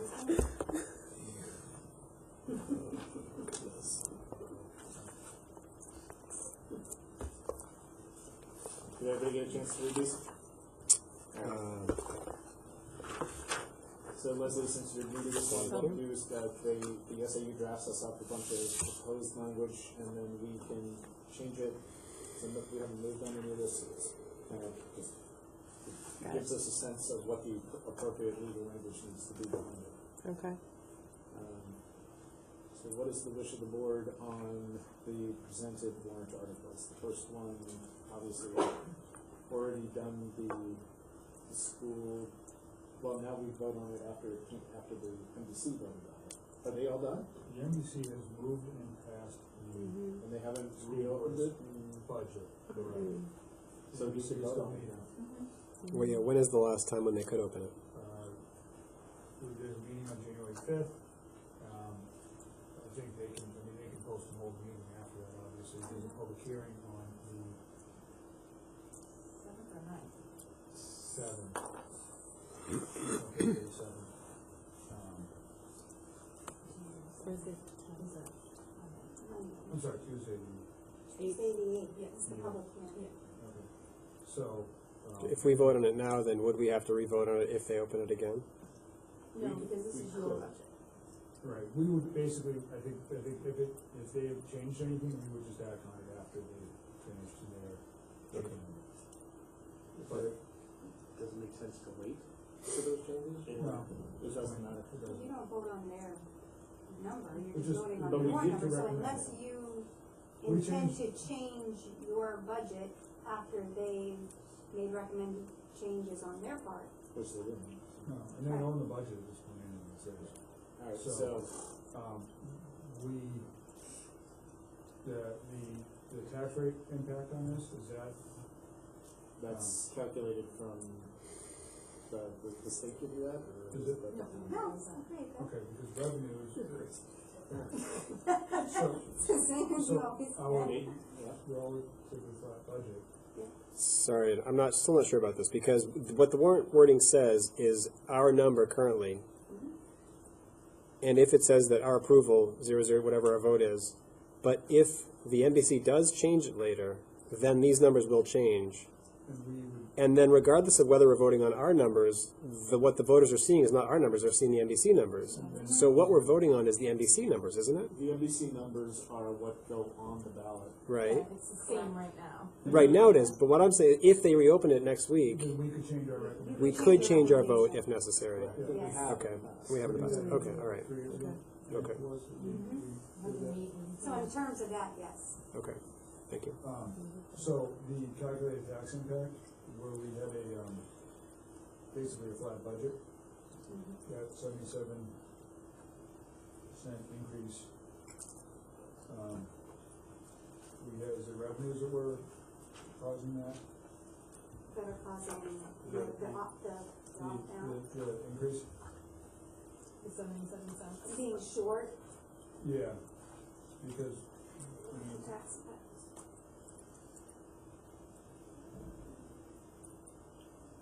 pages of my binder, and so I'm probably not still Well, we probably need an updated one, 38. Should I love the binder? I love my binder. 38 is the revenue, so. So we are short, no, we are up in revenue, so it's not that. So I guess that's why I'm just trying to, what am I, It's not revenue. what am I missing? Well, some of it is, so let's see here. It's your budget. Because the revenue, your revenue, you actually have more revenue estimated. But our budget was effectively flat, so our tax rate should have been effectively flat unless the revenue started to change. Oh, I mean, well, the revenue comparative to, it compares to the current tax rate. So that's where you have to take what the current tax rate is, So it's the. and whatever change has occurred. So that's where the change is happening. So if you look at the local tax rate comparative to the estimated tax rate, your change is happening, so. Your But assessed evaluation, please. So that means that our assessed evaluation is going down? Well, no, let me take that back. And when we're estimating for a tax rate, we use the same evaluation that they have in the current tax rate, because we would know no different at this point in time. Right. We won't know what the new assessment's gonna be until we do the tax rate Right. next September, October timeframe. So your difference is in, if we look at it, so your budget appropriation is pretty flat. And the revenue is where the difference is in terms of the money you gave back to the town to lower the tax rate. Okay, So- so that skews it. Your revenue, looking at the estimated revenue in terms of what we anticipate for next year is up, but they have to take into consideration the money you gave back for surplus. Okay. That's where the effect comes into play. So, while it's great to give back to the town to offset taxes, it is a little bit of a double-edged sword. Because It goes back up, so. So it should almost be nil, assuming we get back a chunk of change. It could even out. That Yes. 70 cents a thousand actually works out to, because it's $1 a thousand is 600K is if it was 590K is $1 a thousand, so that 77 cents probably works out to be about what we give back. Give back. Yeah, so I mean, potentially. So it kind of skews it to that extent. Okay, that's Right, fine. unfortunately, this takes into consideration that you would give $0 back at the end of the year, Perfect. which Right. typically does not occur. Okay. So, I just wanted to clarify that. I apologize. are there any other questions on number one? I would move it as written. Second. Any discussion in regards to the language or the numbers on number one? So, shall the Deerfield School District raise and appropriate an operating budget, including appropriations for special warrant articles and appropriate other appropriations voted separately, the amount set forth in the budget posted with the warrant or as amended by vote of the first session for the purposes set forth within, totaling $13,531,441. Should this article be defeated, the default budget shall be $13,408,776, which is the same as last year, with certain adjustments required by previous action of the Deerfield School District or by law. Or the governing body may hold one special meeting in accordance with RSA 40:13, 10, and 16 to take up the issue of a revised operating budget only. All in favor? Aye. Opposed? The board unanimously approves. Number two. Shall the Deerfield School District vote to approve the costs set forth in the collective bargaining agreement reached between the Deerfield School Board and the Deerfield Education Association for 19-20, 2021, 2021-22, and 22-23 fiscal years. Which calls for the following estimated increases in salaries and benefits at the current staffing levels. First year, $173,878. Second year, $173,723. Third year, $157,387. Fourth year, $138,683. And further to raise and appropriate the sum of $173,878 for the 1920 fiscal year. Such sum representing the additional costs attributable to the increase in salaries and benefits required by the new agreement over those that will be paid as current staffing levels. So moved. Second. Any discussion on this one? Mr. Oxnard? Did the NBC vote? The MDC, cannot vote on this until we send them the line items. Oh. So they will, Saturday the fifth, be at the line for the school. Any additional discussion? All in favor? Aye. Opposed? Unanimously approved by the board. Number 3, shall the Deerfield School District, if the Article 2 is defeated, authorize the governing body to call one special meeting at its option to address Article 2 costs, item only. So moved. If there's no, financial impact, so there's no vote recorded on that one. Right, but we do have to say we want one. Right? Yes. Second. Okay, so what this means, do you understand now? A little bit. Okay, so what this, if the budget. I can assume, if but the clarify. Agreement with the teachers fails, we would then, if the majority of the town says so, can have a special meeting with the town and come to them with a new proposal with a new contract. Got it. Okay. So I read it right. I assumed so. Yeah. Any additional discussion? All in favor? Aye. Aye. To see if the Deerfield School District will vote to raise and appropriate a sum of $75,000 to be added to the Facilities Repair Trust Fund previously established.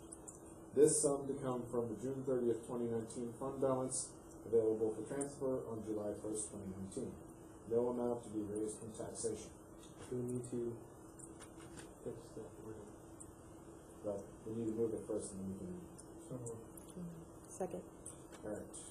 You would like to amend it? I would just, I don't necessarily want to amend it, I just want to clarify, do we need to have the exact wording of the trust fund? You had read it with the word trust fund in that title. Did I? Yes. Excuse me.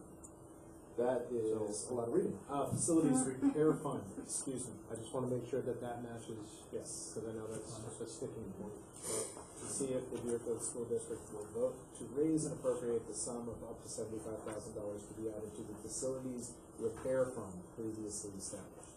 The sum to come from June 30th, 2019 fund balance available for transfer on July 1st. So I did read it wrong. So that's been moved and seconded. I think we just want to also. We also have it on the list, this is awesome. We do. Put them out on the desk, so Mine's underneath. It's right there. Made through his across the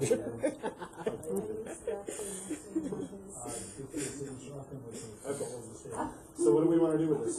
They've moved it and seconded at $75,000, which is what we did last meeting. Right. The same thing we did last year was the 75,000 from surplus and 75,000 from taxation. Just currently how it's right now, do we want to ask for that much again this year, or do we want to, carry that back just a hair?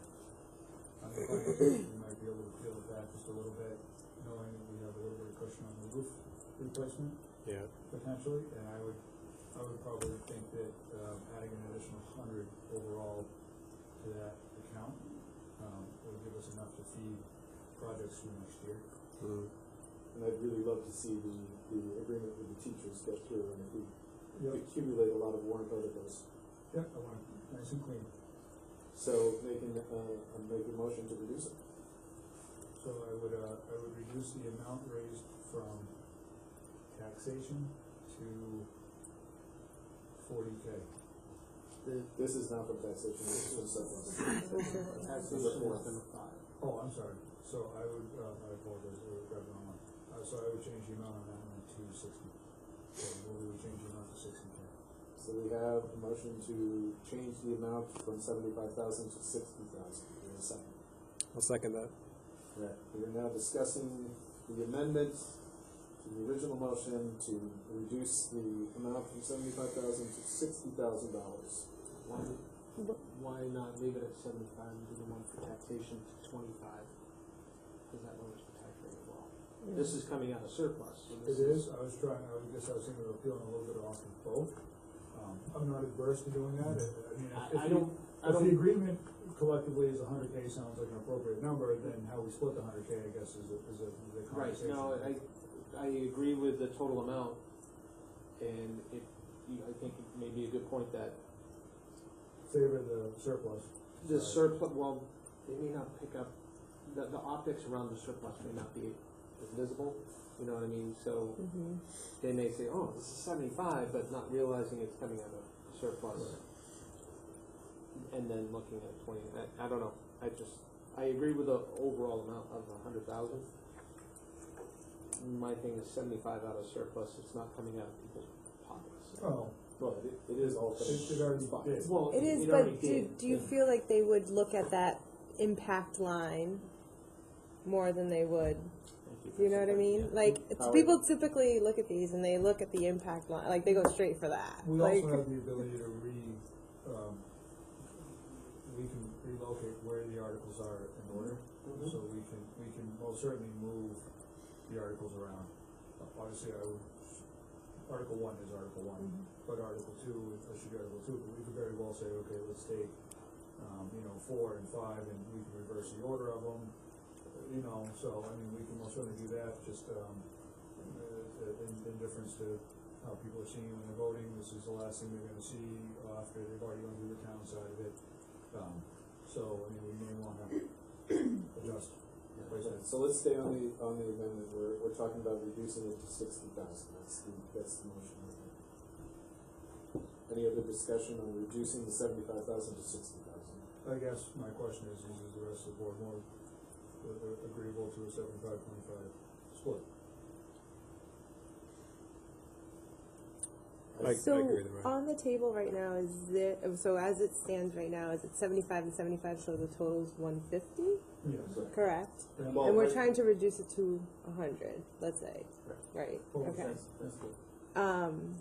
I think I tend to agree with you that we should probably leave the 75 up here and do the 25 below. Okay, so I'd be willing to remove my motion. Why don't we just fail the motion? Well, that hurts. You'd rather remove it. Okay, would you like to remove your motion? If whoever made the second is willing to. I will. It would be nice to vote you down, Zach, but that's all right. I will agree to withdraw my second. All right, so we are back on the original question, which is at $75,000. Any other discussion around the original question? All in favor? Aye. Opposed? I'll move. You want to read it first? I gotta read it, because people watch this. I don't watch this for the following to see if the Deerfield School District will vote to raise and appropriate the sum of $75,000 to be deposited in the Facilities Repair Fund for the purpose of continuing work on the Facilities Improvement Plan. And that is from taxation. So moved. Second. All right. I would move to reduce the amount to 25,000. Second. We have a Sorry. motion. Do you want to do We that? have a motion to reduce the amount to 25,000. Any discussion? All in favor? Aye. Aye. Opposed? All right. Before- We are now now we gotta vote on the entire thing. So we are now dealing with a warrant article that asks for $25,000. Is there any discussion on that? Yes. Mr. Axelrod? Do we have a facilities improvement plan formally named such that this refers to? That's that spreadsheet we deemed the facility last year. We did call it that, and we named it officially. Okay. Used our naming authority. All right. If the CIP were done, we could pull up that. That's not gonna be. Any other discussion? All in favor? Aye. Aye. Opposed? Unanimous. May I raise a question as to do we want to reverse the order of those two articles? That is strictly a question at this point. How does everybody feel about their current order? Do we want to reverse them? Should I stop and go home? What's the trend? I don't know. What do people feel?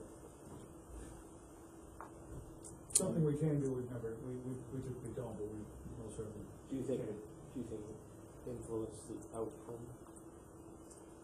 Can I ask you a question? Sure. I'm just wondering, do you think people know enough when they're voting about trust funds? Do you think they may say, I will choose the 25 and not the 75? Do you think people understand the difference between this one's gonna come out of surplus versus this one's raising tax funds? I know I do. Yeah, I know you I'm, do. yeah, most don't. That's what I'm afraid of, is that they're gonna see it's the same name, it's the facility, and they might say, I'd rather do the 25 than the 75, and not understand the difference. Sorry. No, whatever does. I seriously feel that people probably go straight for how does this impact my taxes, and they go straight to the cents. So if that line is, I wonder if, visually if that line is above and fine, they may, like you said, they may pick one or the other, then I think we'd rather have them pick the larger sum that comes from no taxation, right? If that's how they feel, Right. or they can approve both, or, I just wonder if that, having that line in between might help that, or if it might create more of that one or the other feeling. I don't know. Right, I mean, we have in the last line of Article 4, no amount to be raised from taxation. But in line 5, we have the estimated tax broken out. Can we break out that line in So number make 4? it Could say Same and estimated just say tax impact would be Of zero. zero. Yeah. I don't think we feel like we've discussed this at the budget committee level, and I don't think we can.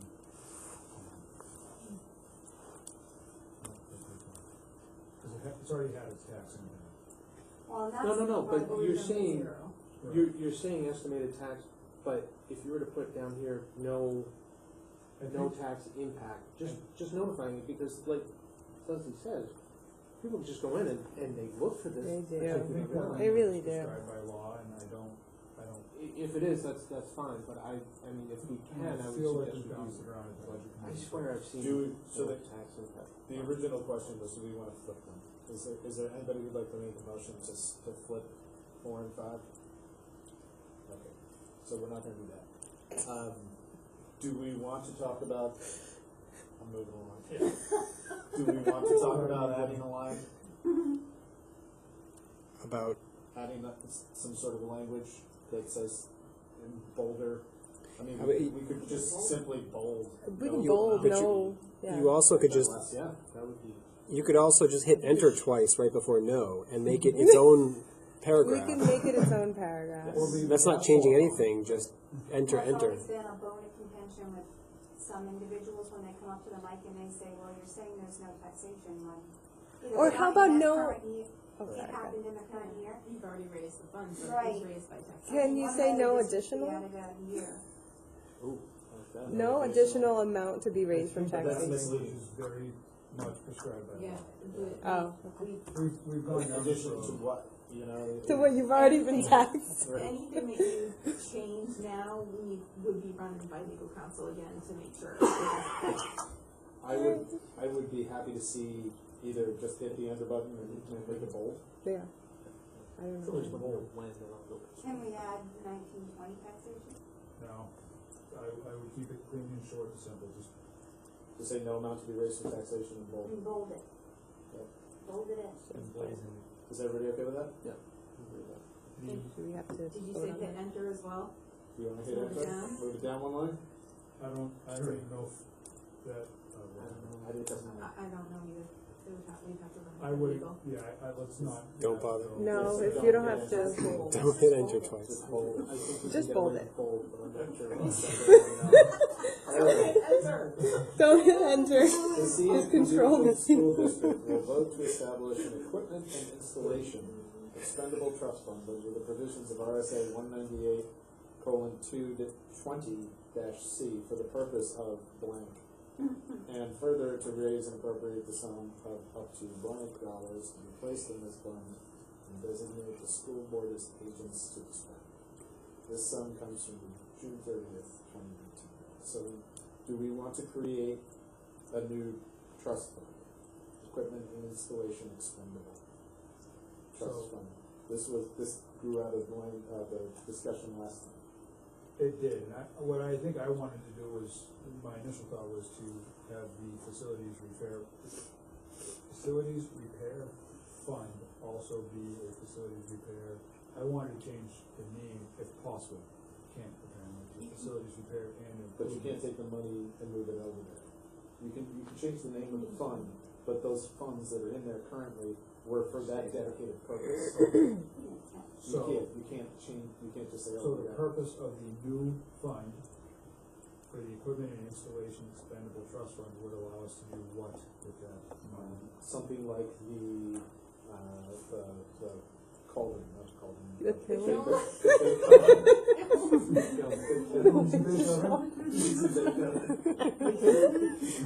like washing, dishwashers and that.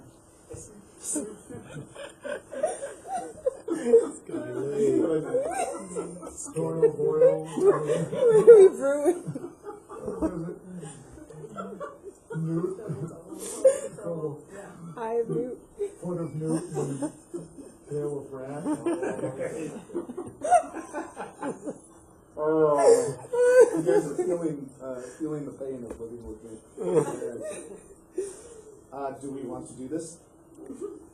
So this is saying that the funds would be transferred from where? It's not No, saying. it's creating an entirely new trust fund. And then it's asking to transfer the funds from where? It doesn't say.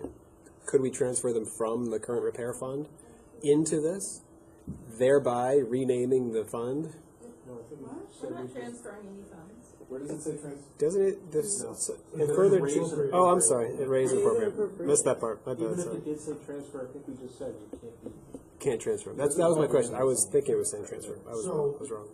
So I guess the question, the purpose of this fund, I don't know that this is, I guess in my mindset, I'm not seeing this as a necessity. I was looking for a little bit more flexibility for facilities repair. We could. Right, we could fund this going forward, we could change the language on the earlier two and put the $75,000 into this rather than into, But that's providing that it gets it would approved. have to be created, yeah. So maybe this year we create it and put $1 in there, and next year we put something in it. That's what I was thinking. It's just. The point of doing it for $1 is, It just creates a fund, but you This still is need to agreed. warrant article and move it into the fund. So or we could regardless- take the $25,000 one and, because it's a different purpose. So, this is the kind of thing where the kiln could have been Right. installed, Or like and we got denied by using the funds that we had existing. It's for a piece of equipment that would have a hefty price tag that you may not have the money in your budget to purchase, like the floor machine that died. If you had an equipment trust, you could pull the funds out of this. You know, So, if you had the equipment on grounds that you wanted to replace, Right. things like that. but that facilities repair fund, say, HVAC inside the gym, we can use that fund to fund that. So the big ticket items are already inclusive of the facilities repair fund. So this is really the smaller ticket items, which I think we could probably, yeah, but I think we could probably handle that out of, rather than creating yet another fund, I think we could probably handle that out of the operating budget when the need arises. So, rather than creating, I guess in my mindset, rather than creating another, Yeah, this So- is typically equipment you could move around. yeah. Alright, so we have this as proposed language, is there anyone who would like to move this and fund it? Well, Okay. one more I can. comment, yeah, one more. I'm getting long-winded here.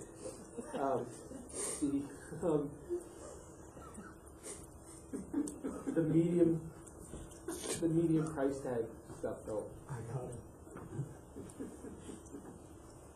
is that, when you say when we can take it out of the operating budget, do we actually have the cash reserves to be able to do something like that? Something, It depends on what Something- medium price tag item is. I mean, $10,000 to $30,000. I don't see at any point where in a pickle if we needed to find the $30,000. I'm gonna say, I have to assume that we should be able to yard that out of the budget. Okay, I just wanna make sure that we have some sort of reserve in place Knowing where this- we're not gonna.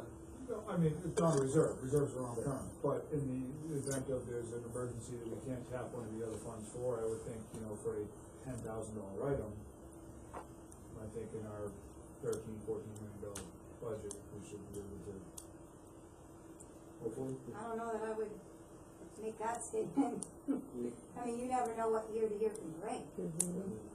I mean, all it takes is one catastrophe. You have very limited circles at your end. I guess, does anybody want to move this? Does anybody want to create this one? Anyone? Oh, hell, I'll do it. How much? Shooting at the hip there. We need to create it, so I move Article 6, For the purpose of, well, I think the fund name pretty much tells you what the purpose is. for equipment and installation expendable. Yeah, and I would, raise and appropriate the sum of up to, this is gonna be two-part, $25,000. Okay. So we have a motion to adopt language, proposed language of Article 6 to see if the Deerfield School District will vote to establish an equipment and installation expendable trust fund under the provisions of RSA 198:20-C for the purpose of equipment and installation, and further to raise and appropriate the sum of up to $25,000 to be placed in this fund and designate the school board as agents to expend. This sum comes from the June 30th, 2019 fund balance available for transfer on July 1st, 2019. No amount to be raised from taxation. So that is the motion. Do we have a second? Second. Discussion. I'm gonna put the hold on that. Just my intention is to strike Article 5 and what. To strike Article 5. But just as an example of something like that, the stage lighting that we replaced could have come out of something like that, right? Right. So, Fair enough. it's an example of one of But I am making Wait, myself. stage lighting would have come out of which one? Out of the This one new one we're We're talking about right creating, now. yeah, okay. That's So the one you're- that I think we, Basically, I'm gonna use, well, basically, we're still gonna, my intentions are to still ask for 100K, 75 for the. But none from taxation. No, the 75, none from tax, this is- all this of is it from from surplus. surplus? no, and I'm fine with that, so I'm gonna hunt for, Alright, we are on the actual, I hear what you're gonna do, but let's talk about this individual article, Okay. warrant article here. Is there any additional discussion around creating this with the language that was read and putting $25,000? I feel like the purpose of, now that you say, I kind of like that idea, so I'm more open to it, but I think we should work on the purpose of equipment and installation, That's, what we just read. I know, that's what I just read. So now I've got to propose an amendment. Do you want to talk about elaborating on what it? Like the language? Yes. We can, Yeah.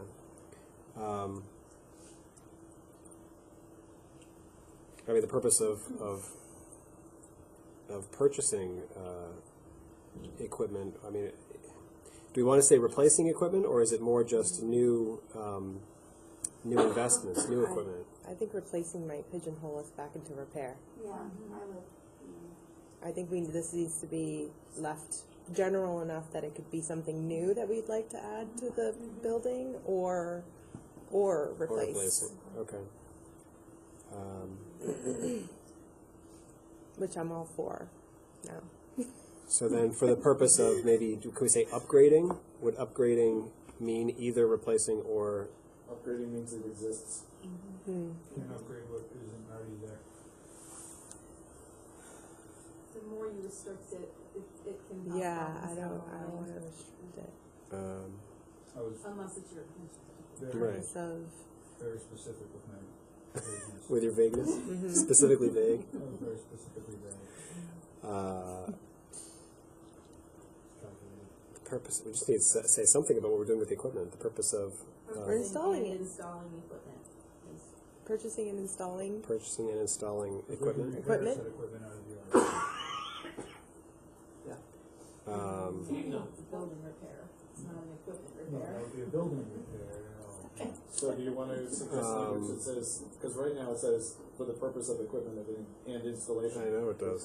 The purchase of equipment? That's what I had written down, the purpose of purchasing and installing equipment. Well, it's not the same.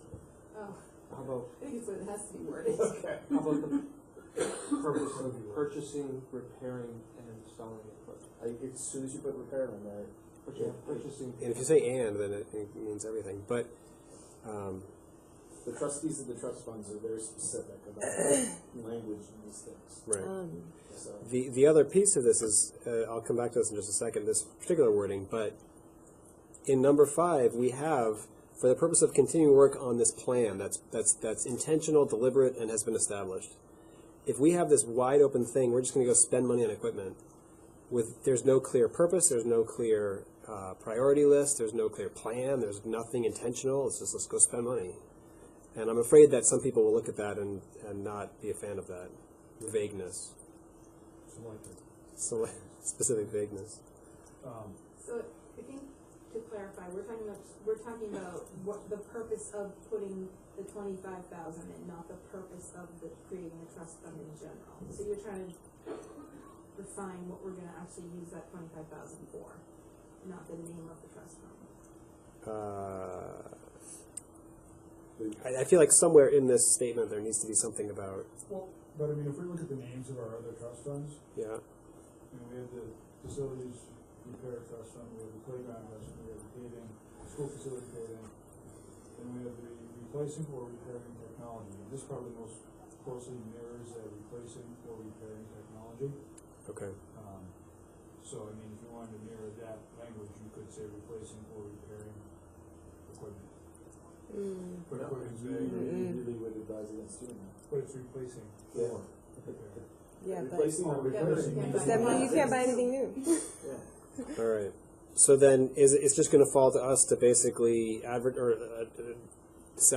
describe what we're doing to the community and make our mission clear without really explicitly saying it in this particular statement We on can which change they're the voting. language, But right now we have a motion with Right. this language, if you'd like to Right. change it. please All right. do. So my amendment will be purpose of purchasing and installing equipment.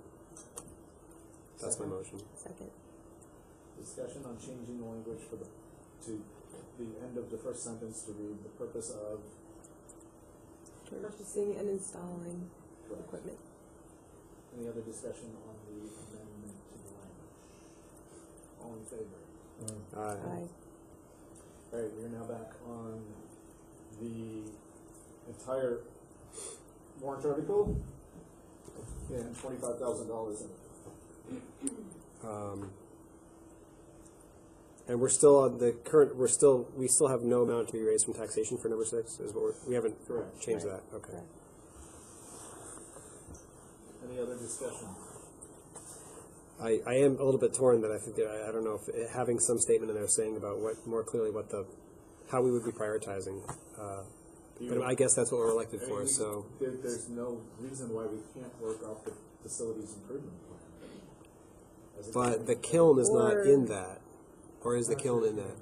Yeah, it did. The Yeah. kiln is in that. It's not a facility repair though. No, It's not, but the improvement plan. it's the facilities improvement plan, it's not the. Right, but that item is something we can't acquire out of the other trust fund, but we could acquire out of this trust fund. But it's on our list because of that study, essentially. But right, yeah. the study was all inclusive, it wasn't just necessarily targeting the facilities repair component, it was Right. targeting. Right. Is including the facilities improvement plan in the language of this article, does that tie this fund to that plan forever? Yep. Yes. So that plan, Oh, moving I see what you're forward, saying. But that, has to include any net new. but it Equipment. should. That facilities improvement plan should be a living document that we continually upgrade. I just wanna make sure that Um, moving Yeah, but forward, Something that dies, right, It's not in there. and then it's not in your plan, right. then you have no emergency funds. But We should plan that. what if the wording that we have in number 5 is that? I feel like what if we put it further down in number 6? What if we went down to the bottom and said something like this? Some blah blah blah to be for the purpose of working on the facilities improvement plan. Would that would still tie wherever that facilities improvement plan name comes in this paragraph?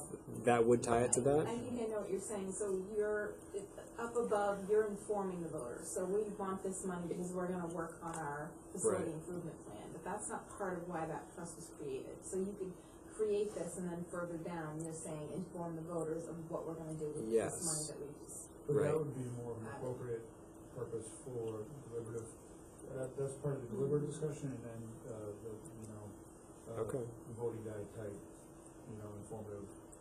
But we did it last year, number 5.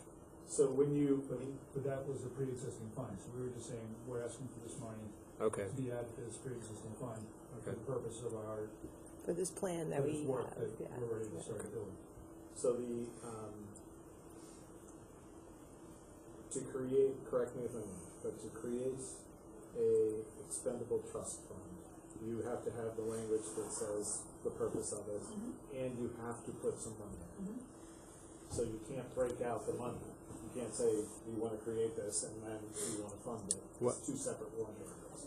No, I think you can, I think you can. As- You could create it, I don't know, I'm not positive, I'd have to double check, but I Right. wanna, cause then Cre- you could. Create it with $1 in one, and the next one is to add 25,000 into it. You I could do wanna that say as I've well. seen one in looking up the different, titles, when I went back to look at warrant articles, I wanna say that in one of the districts, I remember them establishing one, and there wasn't a dollar figure in there. Right. But I will have to double check to make sure, but I wanna say that I did see that. We have to run everything by legal. Right, understandable, in which case you could just change number 5 and say it would be for the equipment and installation expendable trust fund, rather than However, put it further down. you'd have to. Create it, unless you got into the weird situation where they didn't create it and then they And they funded approved it. it, yeah. Well, then that's just not fund. Just as an It's not inform. fund. Yeah. But that would allow you to If you be wanted clear to with be- your intent. That fund may have had money in it, and then it was zeroed out. I don't know that it was created without any money. I think we're wondering. I'm not positive. So Yeah, I don't feel Yeah, It's comfortable 8:15, we have recommending about a either half way. hour functional brain left, yeah. It's, so. Oh, you've got more than a half hour on your agenda, sir. It's been like, I should have called. This is at 11 o'clock. Who ordered the pizza? You know? I did, like Thank you. 45 minutes ago. thank you very much. Is it? Here. Alright, You have a light pizza, right? alright, so we have Whatever. a motion, No. Yeah. So, we've changed the language to clarify the purpose, and we have $25,000 in it. Is there any other discussion on this? All in favor? Aye. Opposed? Number 7, to see if the Deerfield School. Let's do 7 first. You agree to 7 first? you wanna do 7 first? Yeah, I do. He's the chair. To see if the Deerfield School District will vote to raise and appropriate the sum of $1 to be added to the technology expendable trust funds previously established. Do we want to add any money to the technology expendable trust fund? And this is a question I'm gonna ask Kristen, has Brooke said anything about wanting additional funds? She has big things coming? Do you know what those things are? We're looking at possibly creating a makerspace type thing in the library. Developing an area for, and we'll need 10 Microsoft 10 enabled computers. Okay. The balance, So I don't know how much that costs. the Ten.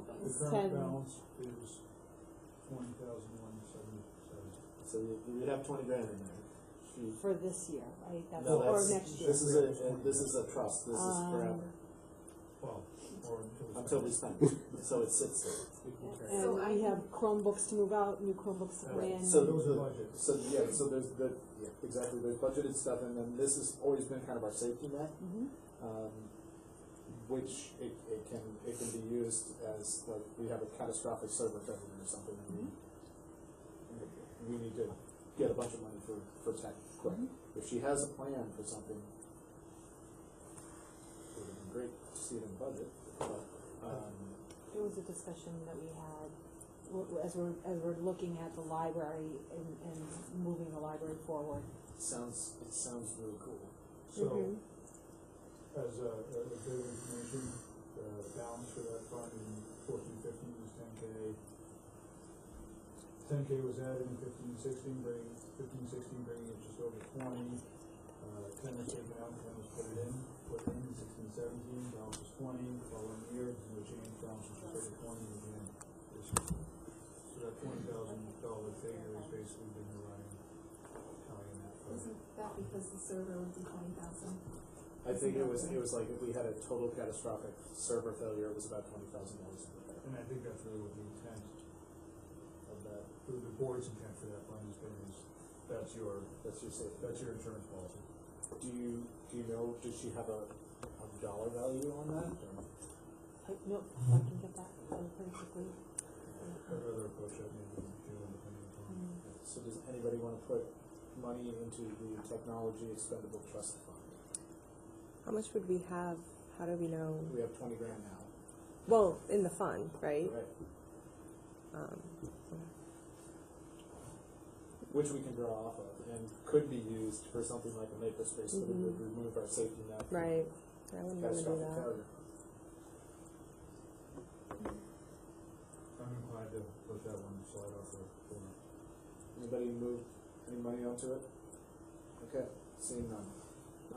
Now, we have gone to the end of the proposed warrant articles. Are there any suggested changes to the warrant articles? I'd move to strike Article 5. Second. So we have a motion to remove. This one had 25,000. Mm-hmm. See if the Deerfield School District will vote to raise and appropriate the sum of $25,000 to be deposited in the Facilities Repair Fund for the purpose of continuing work on the facilities improvement plans. Mr. Langlois, you want to start with? With the creation of Article 6 and the seeking of the 25K for that article, I really think that $100,000 number is an important number for us to, just from an optics standpoint, there's a couple of other large items that need to be addressed.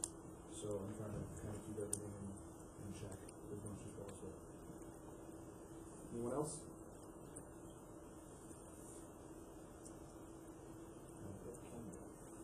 It's a good pizza. Warrant articles with the full board. Alright, all in favor? Aye. It's not going to show up as a not a 5-0 because it was removed. It just won't exist. It won't exist, so it's not going to show up as.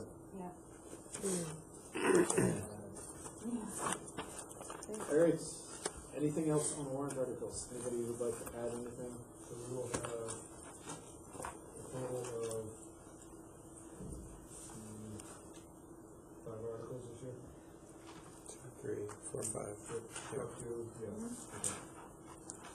And is anything going past the lawyer or not? Did we? It all gets reviewed. Okay. I'll have to send it to him tomorrow once she's done this. We'll need to do that right away with the holiday coming. Yeah.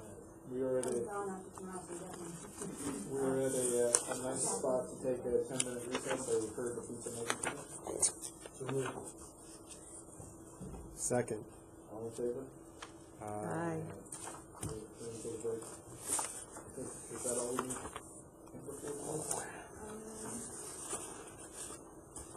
Oh my goodness, we still have a lot to do. Mm-hmm. 8:59, we are out of non-public. Make a motion to seal the minutes. All in favor? Aye. Alright, we are now on to, where are we at here? Bus Routes Committee. I would, do we want to talk about this, or can we table this, or?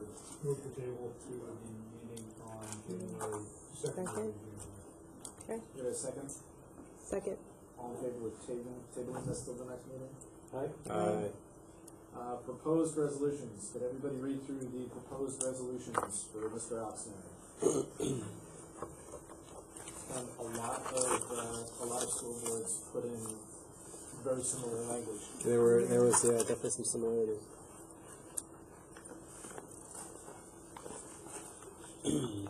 I'm not 100% clear. Did you get the mailing packet, or was it just me that they mailed it to? We just had it. I just made. Yeah. Oh, here it is.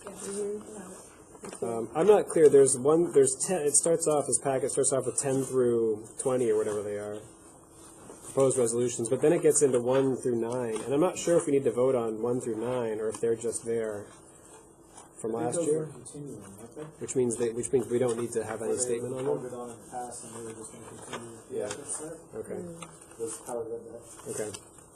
But I mean, could we make a vote to try to remove them if we wanted to, or that's not what they're asking? That's not what I'm saying. I guess I'm just wondering whether they're, because I got these instructions on the first page, and it says like, have all the school board members review the proposed. So I just want to make sure that we're voting on all the correct ones, and I haven't done this before, so I wasn't sure which ones. Let's just go with what 10 through 20, right? 10 through 20, and we'll call it good. And I will convey your vote to the conference on whatever day that is, the 26th of January. So, proposed resolution number 10 from the Oyster River Cooperative School Board. What's the sense of the board on this one?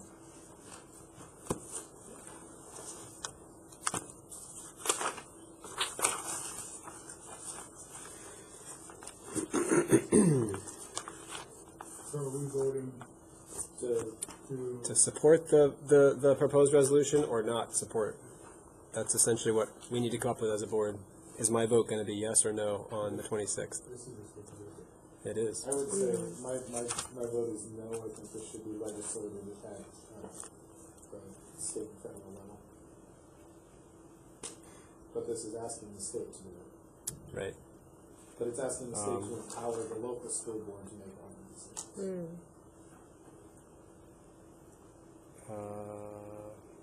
Which would be in accordance with federal law.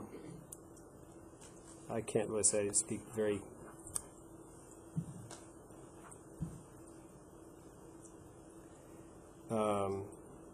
The federal gun-free zone school would seem to coincide with this resolution. Recent actions of the legislature and opinion by the Attorney General substantially undercut this law. So, in my understanding, the two different sides, one is the federal law, which is the GFSZA, but then there's the state level legislation, which is the open carry law. And over the past couple of years, it seemed that the state law has superseded or whatever. So therefore, people have not been enforcing the federal law, or at least it's just been unclear which has the authority. You're talking into a federal versus states' rights versus, this is Right. well beyond No. our. Right.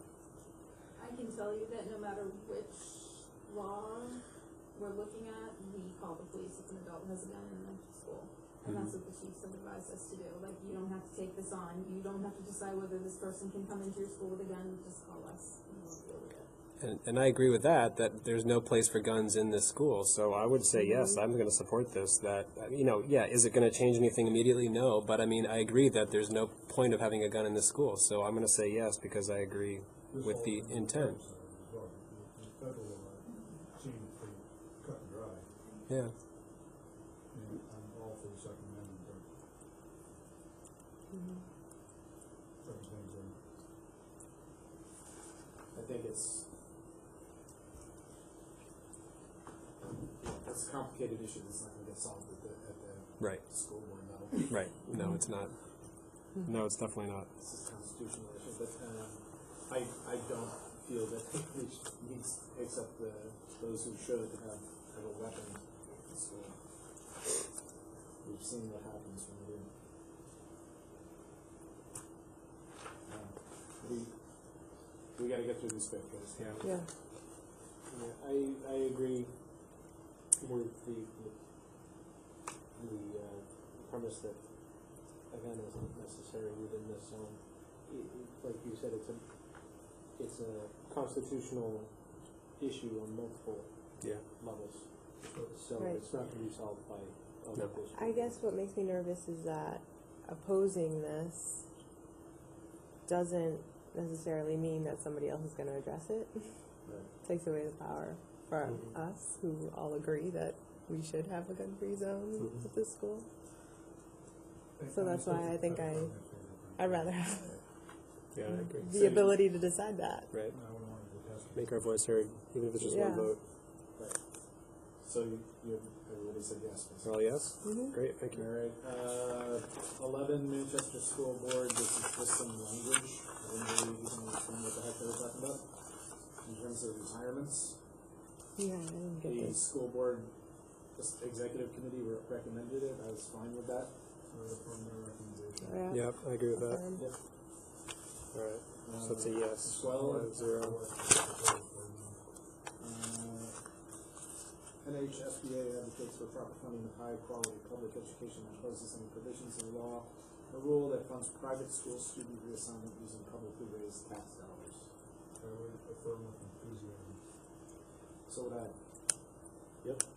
Mhm. Even though it's duplicative and repetitive, Um, might as well say yes. yeah. I agree with you, There- sure. There were a number of these that kind of speak to the same thing. With enthusiasm. Alright, excellent. I'll make note of that. 13 is the exact same thing. Yeah. Yeah. Ms. Linda?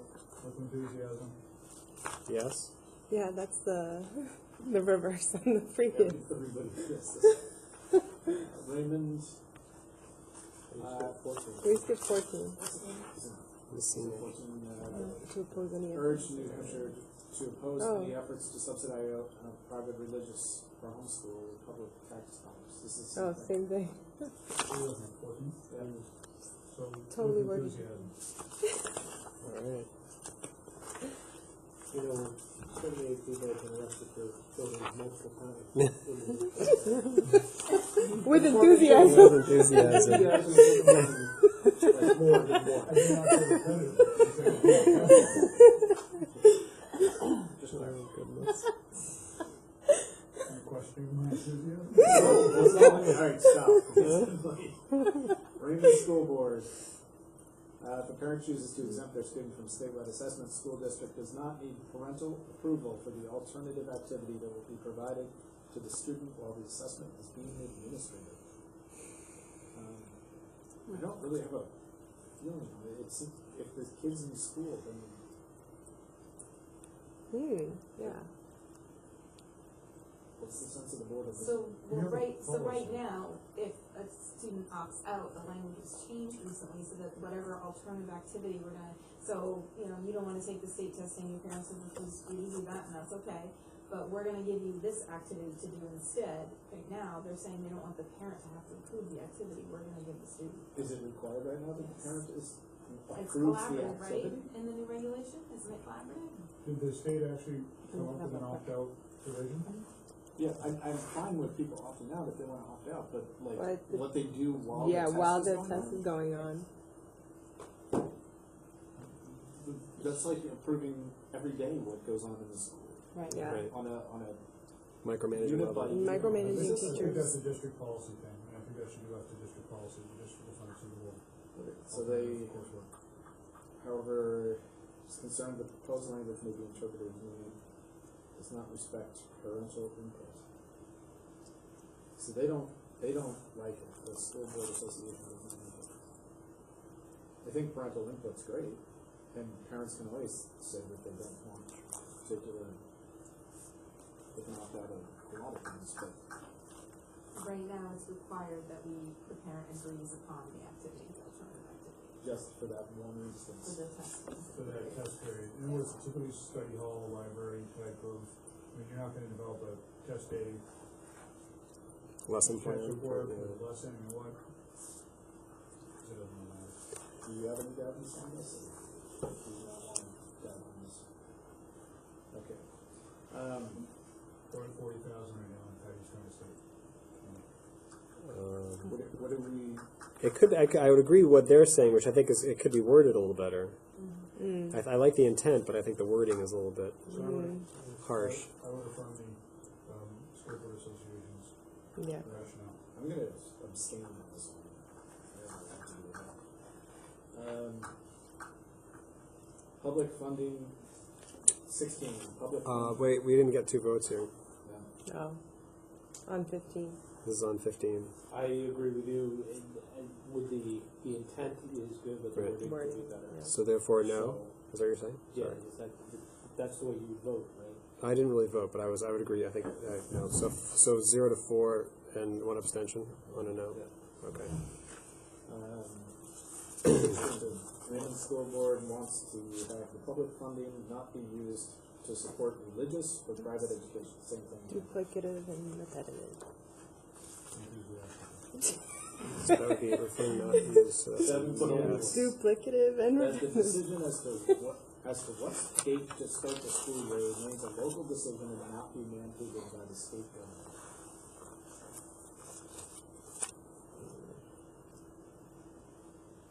I like Raymond's resolutions, they're very direct.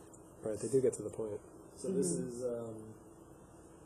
they've already taken a stand on this, so Yeah. it's duplicative. Yeah, it's because you have the right to develop the school calendar already, so it's, Regardless of what the governor says. well, there's a study commission right now to change that, so Right.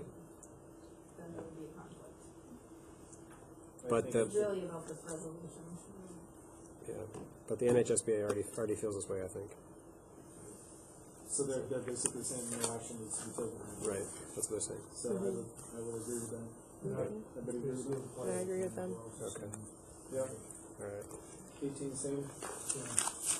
Agreed. Okay. 19, That's the same. This is the same as the Oast River one, I think, right? Yeah. 20. Modifying 193.3 to require New Hampshire State Board of Education to restore support for local decision and change of school assignments and manifest education hardship requests. So this is taking away the power of the Board of Education to make final decisions, or? But it's actually moot because it was past the deadline, so it doesn't matter. Okay. All right. Thank you. Got what I need. Great. 1920 calendar. So the calendar's not, completely ready to be voted on. I think Brian is still gonna do some work, with Kristen and the staff about, conferences, and there's a little bit of discussion about, changing the way parent conferences are, sort of proposing to you to change the way it's done. So they wanna take a look at the PD days that are currently scheduled and see if they wanna move some things around.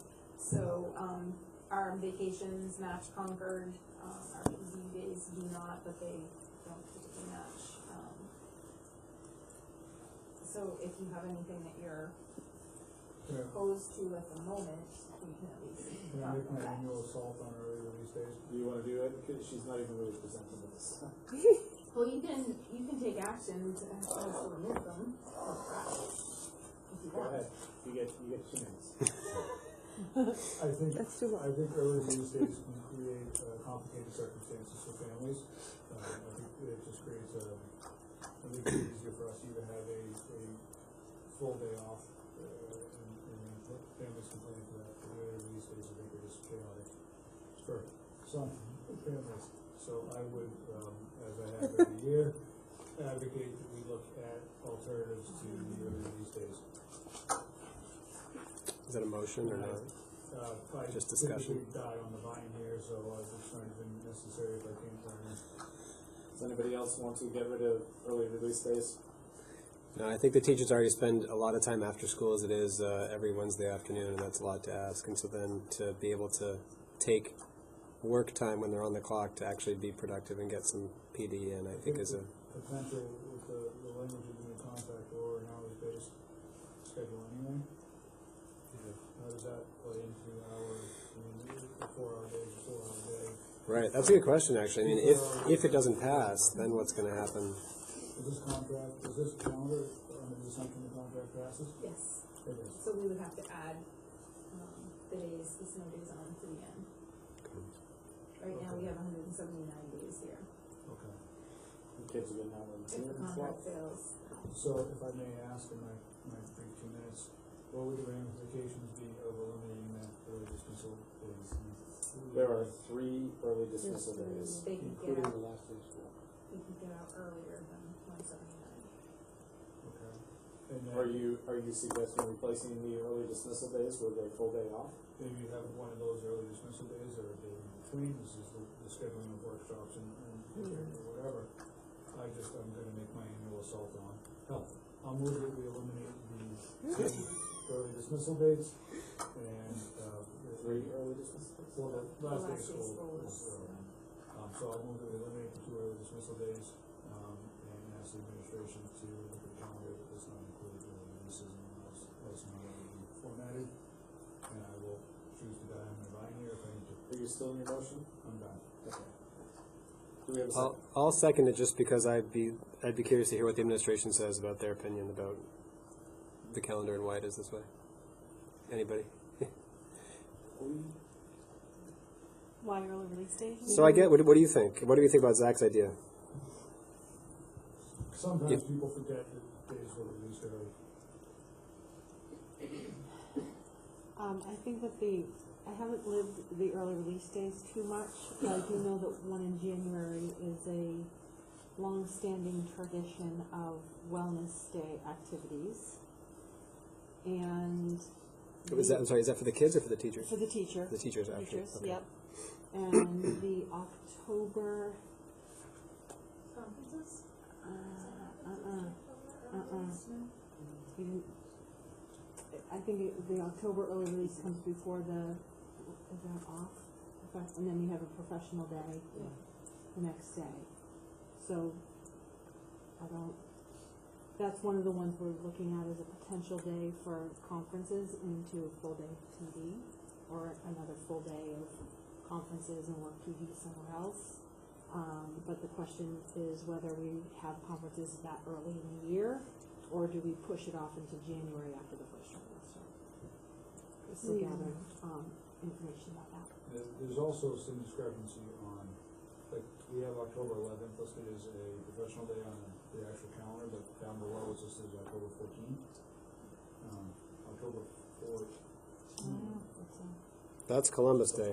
is Columbus Day, so Columbus Day you should be in, but we don't take Columbus Day off. We did this year. We did this year. The kids are off, it's a teacher day. Yeah, Kids are off, I'm sorry. So, is Friday the 11th really intended to be a off day? That makes us very long weekend. Columbus is always that Monday, right? It's not like Veterans Day was November 11th. No. So, is that an error? Zach catch an error? Mine is done. I think the 11th, there should be school, right? The teacher day should be on the 14th. I think Yeah. it should be school. The teacher day should be the 14th. All right, we have a motion on the table. The motion is specifically to eliminate the 2 half days. Is it more advantageous to just combine them and have one day off? That's what I'm advocating for. That's not what you said. No, I said eliminate the half days. I'm sure that could He did be figured ramble for a out. while. He might have had it somewhere in there. All right. I stopped And listening is it after the first 2 difficult minutes. for families to try to find care on, Half days? not half days, but on weeks that already have holidays. So, for example, in January for Martin Luther King Day, you'd only be in school for 3 days, or 3.5 days, or whatever.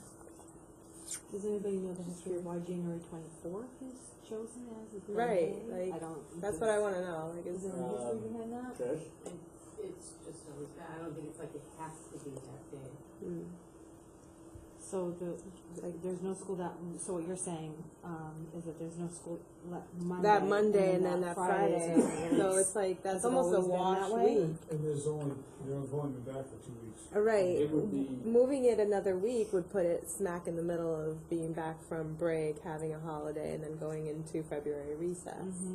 Is that a piece that matches Concord, and Concord's doing exam schedule or something like that, and that's why it's Oh, weird? yeah. So we're trying to match Concord's final exam period, which is arbitrary. I'd be willing to amend my motion to just request a calendar, to request a second calendar view for the next meeting, or the next time we discuss this, it doesn't. Yeah. So you're removing, I'd be willing to amend my motion. okay. I'll remove my second. Is everybody okay with that? Just, you mean, See a calendar with a full day off somewhere else rather than a couple of half days? or a strong argument for why we need the half days. Oh, yeah, that's true. And I'd if like we need to know keep them, why we I'm need happy to them. hear them, but, Mhm. yeah, one or Cause the I other. don't know, like, yeah. Let's at least have a calendar to look at. We're not talking. And then we about definitely need to stuff. fix that Columbus Day. This is a long day. Do we need to, This is proposed. Can the full day be something different, like, for example, so we have Veterans Day weekend, right? Something I know another school district has done, they gave they had no school that Tuesday as well, so they had, A longer time off. right, they had no school Monday for Veterans Day, and then on Tuesday, they had parent-teacher conferences all day. I know that. I mean, think people like, mine- those are the kinds of And things. then you can that- actually do something A lot of, Yeah. a lot of companies, the schools is, I'll say schools and their licenses, but a lot of companies don't like employees taking a day after a holiday unless they take a vacation day before the holiday. So I mean, it can have an impact for families on how that works. It's not a concern for me, but for other people, it most That's a good certainly point. could be. Mhm. Alright, Yeah, so the combining of holidays and half days, that's So- where I'm So it's like, HR departments off in the private sector. You heard a Okay, good so point, Mr. Ryan. It could be We're Friday gonna the see- 8th, Kristen. It could be Today. Friday the 8th. Take the Friday off. Still That's, kind of falls in hey those. guys, I'm gonna say that we're Alright. gonna move Okay. on. We're gonna see a different calendar next time. Yep. Next, board reports, PTO isn't here, executive board didn't meet, principals report, Okay, I'll be quick. good. We did an awesome spelling bee on December 6th. It was nail biting down to the end. I'm sure you saw the Facebook post of back and forth. The third graders loved the spelling bee so much that they want to have their own spelling bee. So tomorrow's the big day. They've been having little mini spelling bees in their classroom, and tomorrow they're going to perform in Mr. Ferguson's classroom and have a third grade spelling bee to prepare for fourth grade. And basketball season is rolling. I've been to a few of the games. The girls are fun to watch. The boys are great too, but the girls are fun to watch. The website is up and running. It looks great. There was a couple things that we've tweaked. One of them being we made a decision, administrative decision, along with Brooke Petroselli, that the school, we had a K to 5 section and a 6 through 8 section, and we didn't really have a write-up for them, so we took the mission statement thing that she created from the old website. And after talking a little bit through it, we felt like, well, we are a preschool through 8th grade school, and so do we want to divide our elementary program from our middle school program? So we decided to, for now, combine it so that it's our whole school, and see if we can develop an explanation around our whole school. So that's if you saw that changed, that was the reasoning behind it. It doesn't necessarily have to stay that way, but for now, that's what we're going to keep, and we're trying to write up and see if, and I'll share that with you. Yes. Have we updated the links to the policy documents? Because I know I was looking through the policies and some of them links are not connected, either not connected or they take you in a loop. Okay. So just try to navigate around some of those is not easy. I will talk to Brooke about it. Every time I go on, somebody brings something up, I go on, I see something, like, those are the little things that need to be pointed out so that, because when something else comes up that we fix, so Okay. I will talk to her about that for sure. I didn't save the old Google site address that we had for the old site, but that should be automatically directed to the new one. I think. I thought a request was put in for that. Has it been? I thought Jackie did, but I can don't follow up. know if and let Is you it know. not doing that? I mean, I just want to make sure it because it was a different address. Okay, I'll have to check, because I know I saved it, so. Because then a lot of people have it bookmarked. And Yeah, that's what I mean, I updated my bookmark, so I automatically am always brought to the new website, but I don't know if I didn't do that. I'll check on that Just for make you. sure. Yep. Winter concerts, 5th through 8th grade was last Wednesday. They were fabulous. Tomorrow is 1st through 4th grade, two different, 1st and 2nd grade. Then they'll move on out, and we'll have 3rd and 4th grade come in. I was able to attend a Small Moments celebration in 1st grade where they were sharing their stories that they wrote. They're so cute. And my favorite was the little girl who went to her grandparents' house on the little farm, and they went in the car, and I love muffins. That's what her story was. That's just the way it is when you're in 1st grade. I love muffins too. We've had some bathroom vandalism in the boys' bathrooms, so we're working on getting to the bottom of that. We have not been able to. We also had some boys who took a poll because they went to Concord High School and they wanted to wear hats because they do at Concord High School. It's a battle Concord High School decided not to fight. So they came back and polled their teachers and wanted to know, would you have a problem with students wearing hats? Only 2 people said no, technically 3, because if I were to include myself. But most of the teachers said no, they wouldn't mind, and some had comments, and they signed it, and the boys brought it down and presented it to Brian and I, and after Brian and I had a chance to talk about it, we decided that we would negotiate a deal with the kids to have no vandalism in the bathroom, and if that were the case, they could wear hats on Fridays. So we felt it was a fair compromise to wearing hats. No hoodies. Their hoodies are not allowed. So we're going to start with that and see where we go. And then today we had John Dubiansky in to do some training for our December fire drill, so we don't have to go outside for our December fire drill. And the emergency operation plan is in its final stages. We just have to get some signatures, and I'll have that to share with you. And in January and February, we're going to have some tabletop exercises with the Homeland Security coming to our school to do some around our EOP. I do have a kiln update. I'm listening. You better be. We had somebody come from Portland, Maine to do this. Excellent. To whom it may concern. So basically, the overfire happened because there was a deterioration in. Well, so now I'm already nervous. Okay. But he fixed it. There was a coupler something or other, and the bricks are all okay. They're all kind of cracking a little bit, and the reason why it didn't turn off is because it doesn't have an auto turn off.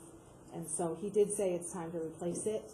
And it will, the next model will give us that auto turn off. But I have a whole explanation here it has words like thermocouple and. Has it been deemed functional? It's deemed functional, yes. He changed whatever the thing was that caused the overfiring. He changed that, put a new one in, and it is good to go for the remainder of the school year, but the bricks are. Let me see if that's in there. It's design, digital controller, fire and schedule. And the widget. and the widget definitely was in there. So it is by a professional, was deemed safe to continue running this year. He talked a little bit about if you wanted to, you could replace some parts in the bricks, but in the end, it's worth it to replace it. Thank you for doing that. You are so welcome, so welcome. I do have, somebody asked Brian for some numbers. Brian was not feeling well today, so that's why he is not here, for missings and probation. So I do have all of those numbers for the most part. Kids who have 4 or more missings, every week the report is run, and they go anywhere from 30 down to 27, 17 one week. Last week there was 24 kids. So I would say on average is about 26 to 28 kids every week with 4 or more missings. And then on probation, the week of December 12th, we were at 19 kids in November, and we went down to 6 kids in December. So yeah, That was good. and I think I have enrollment update. We're hovering at 540, and I think that's it. Thank you. We were at number 548 last time. Yep, we had 2 families move with 7 kids. Move out? Mm-hmm. Wow. 7 kids. Mm-hmm. forum on the free and another. Curriculum Review Board, Oh, that was. Didn't meet. we're going. Done with you. Alright, space needs. We've been meeting the last couple of weeks, every week, working sessions to pull together the data. We're nearly there. We have some fine tuning to do before we present to our findings to the board in rough draft form first. Awesome.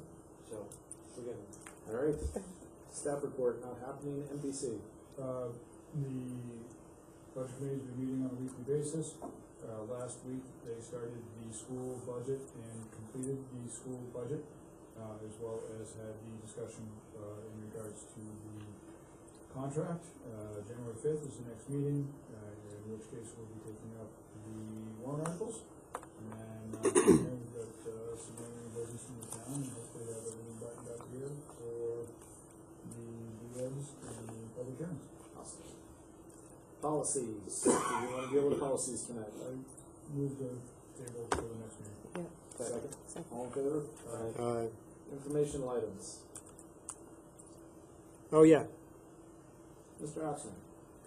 you're about to move on there.